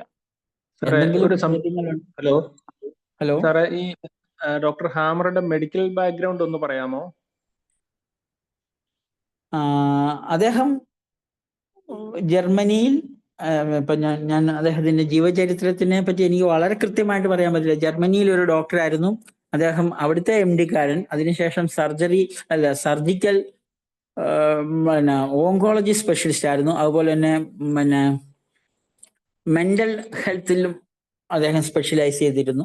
ഒരു അലോപ്പതി ഡോക്ടർ എന്ന രീതിയിൽ അദ്ദേഹത്തിനുണ്ടായ ഒരു പ്രോബ്ലം, അദ്ദേഹത്തിന്റെ ജീവിതത്തിൽ അദ്ദേഹത്തിന്റെ മകന്റെ ഒരു രോഗത്തെ തുടർന്ന് അദ്ദേഹത്തിന് ലെഫ്റ്റ് ടെസ്റ്റിക്കുലർ ക്യാൻസർ ഉണ്ടായി. അദ്ദേഹത്തിന്റെ മകൻ ഒരു വെടിയേറ്റ് അദ്ദേഹത്തിന്റെ കൈകളിൽ കിടന്ന് 1 മാസത്തിന് ശേഷം മരിച്ചു കഴിഞ്ഞപ്പോൾ അദ്ദേഹത്തിന് ലെഫ്റ്റ് ടെസ്റ്റിക്കുലർ ക്യാൻസർ ഉണ്ടായപ്പോൾ, ഒരു വിധത്തിലും ക്യാൻസർ ഉണ്ടാകാൻ സാധ്യതയില്ലാത്ത ഹാമറിന് എന്തുകൊണ്ട് ഇതുണ്ടായി? അദ്ദേഹത്തിന് ടെസ്റ്റിസ് റിമൂവ് ചെയ്തു. അതിൽ നിന്ന് അദ്ദേഹം കണ്ടെത്തിയ ഗ്രൗണ്ട് ബ്രേക്കിംഗ് കണ്ടെത്തലാണ് GSKയുടെ ആധാരം. Okay doctor? Okay, thank you.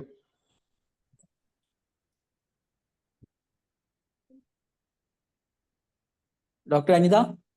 Sir, ആർക്കെങ്കിലും സംശയം ഉണ്ടെങ്കിൽ ഇനി ചോദിക്കാം. മലയാളത്തിലാണ്. അതെ. കിഡ്നി സ്റ്റോണിന്റെ കോൺഫ്ലിക്റ്റ് എന്താ? കിഡ്നി സ്റ്റോൺ റിക്കറന്റ് ആയിട്ട് വരുന്നത്? കിഡ്നി സ്റ്റോണിന് existence conflict, refugee conflict, abandonment conflict, ഈ 3 കൺഫ്ലിക്റ്റിന്റെ ഫലമായിക്കൊണ്ടാണ് ഇതുണ്ടാകുന്നത്. ഇത് നമുക്ക് മൂന്ന് രീതിയിലാണ്. കിഡ്നി എന്ന് പറയുന്നത് ശരിക്കും ഒറ്റ ഓർഗൻ അല്ല, കിഡ്നി 3 ഓർഗനാണ്. Kidney collecting tubule KCT, nephrons, അതല്ലെങ്കിൽ കിഡ്നി പാരൻകൈമ, പിന്നെ പെൽവിസസ്. ഇത് 3 അതിനകത്ത് എക്ടോഡിയം ഉണ്ട്, മീസോഡിയം ഉണ്ട്,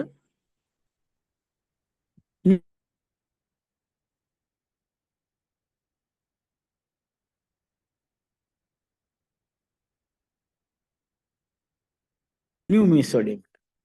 അത് കഴിയുമ്പോൾ നമുക്കത് ബ്രെയിൻ പഠിത്തം, നമ്മുടെ കോളേജിലൊക്കെ ബ്രെയിനിനെ പറ്റി നമുക്കൊന്നും അറിയത്തില്ലായിരുന്നു. എനിക്കും ബ്രെയിനിനെ പറ്റി ഒന്നും അറിയത്തില്ലായിരുന്നു. പക്ഷെ ഇത് വായിച്ച് ബ്രെയിൻ ശരീരത്തിന്റെ ഏതെല്ലാം ഭാഗത്തിന് എവിടെയെല്ലാം കൺട്രോൾ ചെയ്യുന്നു എന്നുള്ള ഒരു അറിവ് ഇന്ന് കൃത്യമായിട്ട് നമുക്ക് ലഭിച്ചിട്ടുണ്ട്. അത് ഞാൻ പറഞ്ഞ കൺഫ്ലിക്റ്റ് ഈ 3 എണ്ണമാണ്. ഈ 3 ഇത് 3 വളരെ കൂടിച്ചേർന്ന് നിൽക്കുന്നതാണ്. ഉപേക്ഷിക്കപ്പെട്ടു, അബാൻഡ്മെന്റ് ആണ്. അപ്പൊ പിന്നെ നമുക്ക് എന്ത് സംഭവിക്കും? നിലനിൽപ്പ് പ്രശ്നമാകുമോ? Okay, thank you doctor.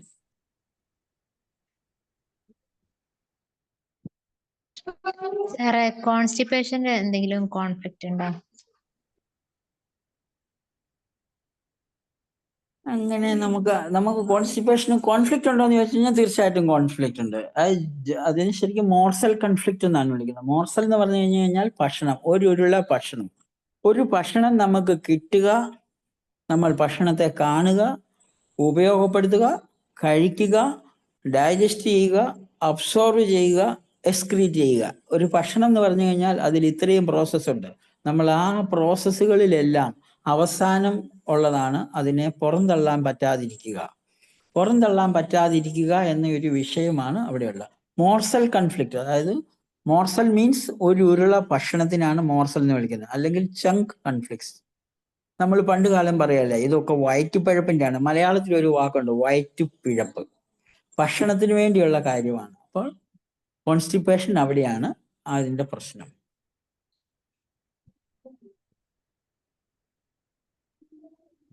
ഇപ്പൊ ഒരുപാട് പേർക്ക് വിറ്റാമിൻ ഡി ഡെഫിഷ്യൻസി കാണുന്നുണ്ടല്ലോ. എന്തോ? അതിന് വിറ്റാമിൻ ഡിയുടെ ഡെഫിഷ്യൻസി ശരിക്കും നമ്മളുടെ ഈ ഇൻവെസ്റ്റിഗേഷൻസ് എന്ന് പറയുന്നത് പലപ്പോഴും നമുക്ക് വേണ്ടതാണോ എന്നൊരു കാര്യമുണ്ട്. കാരണം ഈ ഡെഫിഷ്യൻസി എന്ന് പറയുന്നു, നമ്മളെല്ലാവർക്കും ഈ ദേഹത്ത് വേദന വരുമ്പോഴോ അല്ലെങ്കിൽ ഒരു മസ്കുലാർ പ്രോബ്ലം ഒക്കെ ഉണ്ടാകുമ്പോൾ അതിന് ആരോപിക്കപ്പെടുന്ന, ഞാൻ ആ വാക്ക് തന്നെ ഉപയോഗിക്കുന്ന കാര്യമാണ് വൈറ്റമിൻ ഡി ഡെഫിഷ്യൻസി. ശരിക്കും നമ്മുടെ ശരീരത്തിൽ വൈറ്റമിൻ ഡി ശരീരം തന്നെ ഉണ്ടാക്കുന്നതാണ്, അതിനെ പുറത്തൊന്നും ആക്കാൻ പറ്റില്ല. എല്ലാവരും നിലവിലൊരു 10 വർഷമേലും ആയിട്ടേ ഉള്ളൂ വൈറ്റമിൻ ഡി. ഇപ്പം നമ്മളിപ്പം ഈ ഷുഗറിന്റെ ഡയബറ്റീസിന്റെ കാര്യം എടുക്കുകയാണെങ്കിൽ പണ്ട് കാലത്ത് ബ്ലഡ് ഷുഗർ ലെവൽ നോക്കില്ലായിരുന്നു, യൂറിൻ ഷുഗർ ആയിരുന്നു. ഇപ്പം നമ്മൾ കോളേജിൽ പഠിച്ച ആദ്യ കാലത്തൊക്കെ ആണെങ്കിൽ ഷുഗർ ഉണ്ടോ ഇല്ലയോ എന്നറിയാൻ ബെനഡിക്സ് സൊല്യൂഷൻ വെച്ചിട്ട് green, yellow, orange, red. Green ആണെങ്കിൽ നോർമൽ, അതല്ലെങ്കിൽ ഗ്രീൻ, യെല്ലോ ആണെങ്കിൽ 0.5, അത് കഴിഞ്ഞിട്ട് പിന്നെ 1 ആണെങ്കിൽ ഓറഞ്ച്, 2% എന്ന് പറയുന്ന റെഡ്. അത് കഴിഞ്ഞിട്ട് പിന്നെ നമ്മൾ അതിന്റെ നമ്പർ ബിസിനസ്സിലേക്ക് പോയി, RBS, PPBS. അപ്പം വ്യത്യസ്ത ലാബുകളിൽ നിന്നും ഷുഗർ RBS 125, വേറൊരിടത്ത് ചോദിച്ചു കഴിഞ്ഞാൽ 135, വേറൊരിടത്ത് ചോദിച്ചു കഴിഞ്ഞാൽ 200 എന്ന രീതിയിലുള്ള ഒരു കാര്യമാണ് ഉള്ളത്. യഥാർത്ഥത്തിൽ വൈറ്റമിൻ ഡി ഡെഫിഷ്യൻസി എന്ന് പറയുന്ന കാര്യത്തിൽ എന്താണ് അവരുടെ പ്രോബ്ലം, ആ പ്രോബ്ലത്തിലാണ് രോഗം കിടക്കുന്നത്. അവരുടെ ബോണിലാണെങ്കിൽ അവരുടെ ബോൺ ഡിസീസാണ്, അത് മസിൽസിലാണെങ്കിൽ മസ്കുലർ ഡിസീസാണ്. ഇപ്പൊ എല്ലാവരും പറയുന്ന ഒരു കാര്യം എന്നതിലപ്പുറം അതിനെപ്പറ്റി എനിക്കൊന്നും തോന്നുന്നില്ല എന്നുള്ളതാണ് വാസ്തവം.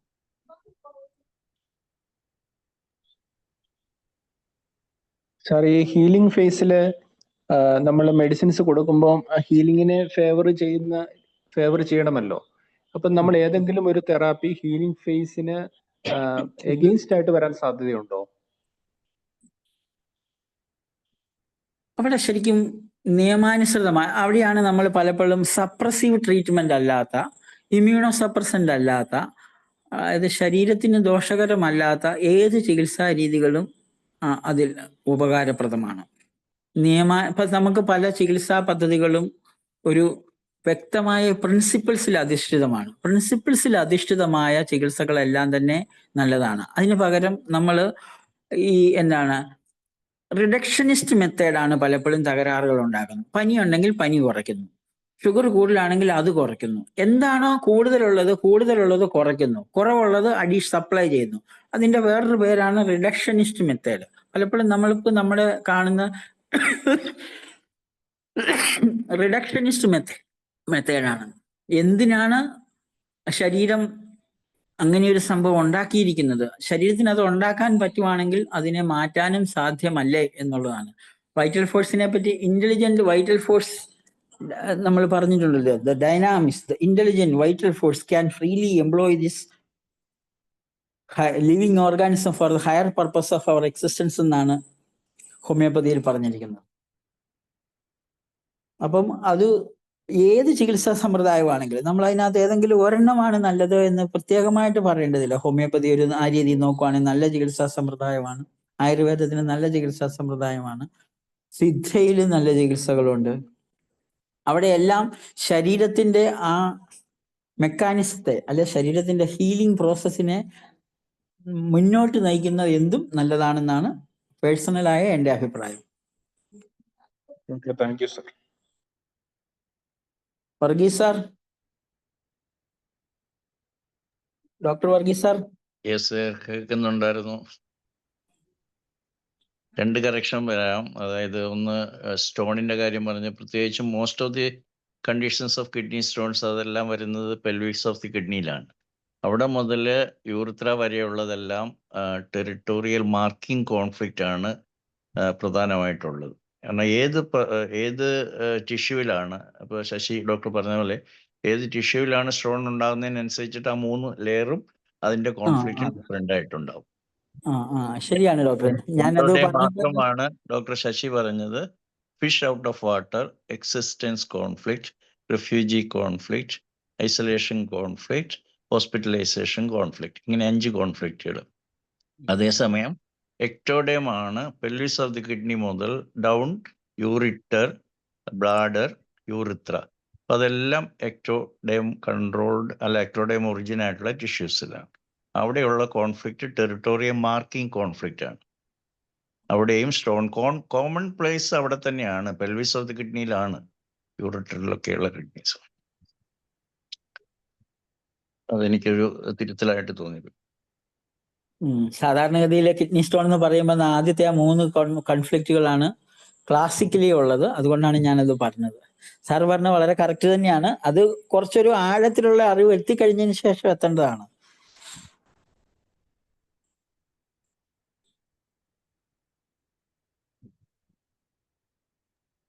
അപ്പൊ നമ്മൾ പേഷ്യന്റിനോട് എന്താ ക്വസ്റ്റ്യൻ ചോദിക്കേണ്ടത് ആ ഒരു കോൺഫ്ലിക്റ്റ് അറിയാൻ വേണ്ടി? ഏതാണ് കിഡ്നിയുടെ സ്റ്റോണിന്റെ കിഡ്നി കാര്യമാണോ? സ്റ്റോണിന്റെ അതെ. നമുക്കിന്ന് മോസ്റ്റ് ഓഫ് ദി കേസസ് നമുക്ക് ഇൻവെസ്റ്റിഗേഷൻ ചെയ്തിട്ടാണ് ഇതിൻ്റെ അകത്ത് സ്റ്റോൺ ഉണ്ടെന്ന് അറിയുന്നത്. കാരണം ഏത് യൂറിനറി പ്രോബ്ലം വന്നു കഴിഞ്ഞാലും ഇപ്പം സ്കാൻ ചെയ്യുക, എക്സ്റേ എടുക്കുക, കോൺട്രാസ്റ്റ് എടുക്കുക, ഇതെല്ലാം കോമൺ ആയിട്ട് വന്നിരിക്കുകയാണ്. ഇപ്പോൾ CT സ്കാനും ഒക്കെ കഴിഞ്ഞിട്ടാണ് വരുന്നത്. അപ്പം നമുക്ക് എക്സാക്റ്റ് ആയിട്ട് നമുക്ക് ലൊക്കേഷൻ മനസ്സിലാക്കാൻ പറ്റും. അപ്പം നമുക്ക് വളരെ കൃത്യമായിട്ട് അങ്ങോട്ട് പ്രിഡിക്റ്റ് ചെയ്യാൻ പറ്റും. Yes, your problem is territorial marking. എന്താണ് ടെറിട്ടോറിയൽ മാർക്കിംഗ് എന്ന് പറഞ്ഞു കഴിഞ്ഞാൽ നമ്മുടെ ടെറിട്ടറിക്കകത്തേക്ക് വേറൊരാൾ ഇൻട്രൂഡ് ക്രോസ് ഓവർ അല്ലെങ്കിൽ അതിക്രമിച്ച് കിടക്കുക, അല്ലെങ്കിൽ നമ്മുടെ ടെറിട്ടറിയിലേക്ക് അതാണ് നമ്മുടെ നൈറ്റ് ബെഡ് വെറ്റിംഗ് മുതൽ യൂറിനറി ട്രാക്ട് ഇൻഫെക്ഷൻ UTI മുതൽ കിഡ്നി സ്റ്റോൺ അല്ലെങ്കിൽ യൂറിനറി കോളിക് എല്ലാ സിംറ്റംസും അവിടെയാണ് വരുന്നത്. അപ്പോൾ അതിനാണ് കോമൺ ആയിട്ട് വരാറുള്ളത്. പിന്നെ ഈ കിഡ്നി പാരൻകൈമ എന്ന് പറയുന്നതിന് ഡോക്ടർ ഹാമർ പറഞ്ഞിരിക്കുന്നത് ഫ്ലൂയിഡ് കോൺഫ്ലിക്റ്റ് എന്നാണ് പറയുക. ഫ്ലൂയിഡ് കോൺഫ്ലിക്റ്റ് അതിപ്പോൾ മനസ്സിലാക്കണമെങ്കിൽ ഒരു വെള്ളപ്പൊക്കം വരിക, അല്ലെങ്കിൽ ഒരു സ്ഥിരമായിട്ടുള്ള ബ്ലഡ് റിലേറ്റഡ് ആയിട്ടുള്ളത് എനി ഫ്ലൂയിഡ്, ചിലപ്പോൾ ഒരു വെറും ഒരു വാട്ടർ ഫ്ലോ, അല്ലെങ്കിൽ ഒരു എവിടെയെങ്കിലും blockage of the pipe, overflow, dribbling of some water, ഇങ്ങനെയുള്ള പല കാരണം കൊണ്ട് വരാം. അപ്പോൾ അത് തന്നെയാണ് പാരൻകൈമയിൽ വരുന്നത്. ഡോക്ടർ ശശി പറഞ്ഞ ആ പ്രധാനപ്പെട്ട സംഗതി KCT, കിഡ്നി കളക്റ്റിംഗ് ട്യൂബ്യൂൾസ് ആണ്. അതിൻ്റെ കോൺഫ്ലിക്റ്റ് ആണ് പറഞ്ഞത്. അത് നമ്മുടെ ക്രിയാറ്റിൻ കൂട്ടും, അല്ലെ യൂറിക് ആസിഡ്, ക്രിയാറ്റിൻ അങ്ങനെയുള്ള സാധനങ്ങൾ പുറത്തേക്ക് പോകേണ്ടതിനെ റീറ്റെയിൻ ചെയ്തിട്ട് സിംറ്റംസ് ഉണ്ടാകും. അപ്പോൾ അങ്ങനെ ആ ഒരു ടിഷ്യൂവിൻ്റെ ഇമ്പോർട്ടൻസ്, ഇൻവോൾവ്മെൻറ്റ് മനസ്സിലാക്കിയാൽ നമുക്ക് കൃത്യമായിട്ട് അതിൻ്റെ കോൺഫ്ലിക്റ്റ് പറയാനും പറ്റും. അതനുസരിച്ച് അവർക്ക് റെസൊല്യൂഷൻ ഹെൽപ്പ് ചെയ്യാൻ വേണ്ടിയിട്ട് നമുക്ക് അതിനെ നമ്മൾ GNM തെറാപ്പി എന്നാണ് പറയുന്നത്, GSK തെറാപ്പി എന്നാണ് പറയുന്നത്. അപ്പം എല്ലാ തെറാപ്പിയിലും ഒരു psychic resolution as well as A spiritual resolution എന്ന് പറയുന്നുണ്ട്. അപ്പോൾ പലപ്പോഴും നമുക്കിപ്പോൾ ആ ബ്രസ്റ്റ് കേസ് ഡോക്ടർ ശശി പറഞ്ഞ ആ കേസുകളിലൊക്കെ നമുക്ക് അവർക്ക് ഒരു മകൻ ഇങ്ങനെ ആയിപ്പോയി. അപ്പോൾ ആ മകനെ എങ്ങനെ ഉൾക്കൊള്ളണം, ആ മകൻ ഇങ്ങോട്ട് വരാൻ സാധ്യമല്ല. അപ്പോൾ സെപ്പറേഷനാണ് വന്നിരിക്കുന്നത്. അപ്പോൾ ഡക്ടൽ കാർസിനോമ ആയിരിക്കും. വേറൊരു മകൻ സ്ഥലമൊക്കെ പോയി നഷ്ടപ്പെട്ടു എന്ന് പറയുന്നത് അത് ഇതായിരിക്കും, നെസ്റ്റ് വറി കോൺഫ്ലിക്റ്റ് ആയിരിക്കും. അതുകൊണ്ട് ഗ്ലാൻഡുലാർ ആയിരിക്കും. അങ്ങനെ നമുക്ക് വളരെ കൃത്യമായിട്ട് നമുക്ക് പറയാനായിട്ട് സാധിക്കും. അതുപോലെ ഇവിടെ കോൺസ്റ്റിപ്പേഷൻ ചർച്ച ചെയ്തു. കോൺസ്റ്റിപ്പേഷൻ എന്ന് പറഞ്ഞാൽ if he is not able to excrete, Sasi doctor പറഞ്ഞ പോലെ തന്നെ നമുക്കത് പുറത്തേക്ക് കളയണം. There are certain people who will hold it. ചിലർക്ക് ചില വൃത്തികെട്ട സംഘർഷം കൊണ്ട് അങ്ങനെ ജീവിതം മുഴുവൻ നടക്കും. അവർക്ക് അത് പുറത്തേക്ക് പോകേണ്ടതാണ്. അല്ലെങ്കിൽ ആ ഒരു വിഷയമായിട്ട് പോകുമ്പോൾ വേറൊരാൾ ചോദിക്കട്ടെ, നിനക്കൊക്കെ പ്രാന്തുണ്ടോ, നീ എന്തിനാ ഇതൊക്കെ ചിന്തിച്ചുകൊണ്ടിരിക്കുന്നത്? ഒരു സുഹൃത്ത് പറയും അതൊക്കെ വിട്ടുകളയപ്പാ. പക്ഷെ ഇയാൾക്ക് വിട്ടുകളയാനായിട്ട് സാധ്യമല്ല. അയാൾ ജീവിതം മുഴുവൻ അത് ഓർത്തുകൊണ്ടിരിക്കും. അപ്പോൾ എന്താണ് ഒരു വിഷയം, ഇപ്പോൾ ഫുഡ് മാത്രമാകണമെന്നില്ല, ഫുഡുമായിട്ട് യാതൊരു റിലേഷൻ വേണമെന്നില്ല. അതുകൊണ്ട് പലപ്പോഴും പറയുന്നത് അയ്യോ ഞാൻ പഴം കഴിച്ചു, പച്ചക്കറികൾ തന്നെ ഞാൻ കഴിക്കുന്നത്, നോൺ വെജ് കഴിക്കാറില്ല, എന്നിട്ടും കോൺസ്റ്റിപ്പേഷൻ ആണെന്ന് പറയും. വിഷയം എന്താണ്? He is a type of person who is not able to excrete, അല്ലെങ്കിൽ ആവശ്യമില്ലാത്ത വേസ്റ്റ് ആയിട്ടുള്ള സാധനങ്ങൾ പുള്ളി ഹോൾഡ് ചെയ്യുവാണ്.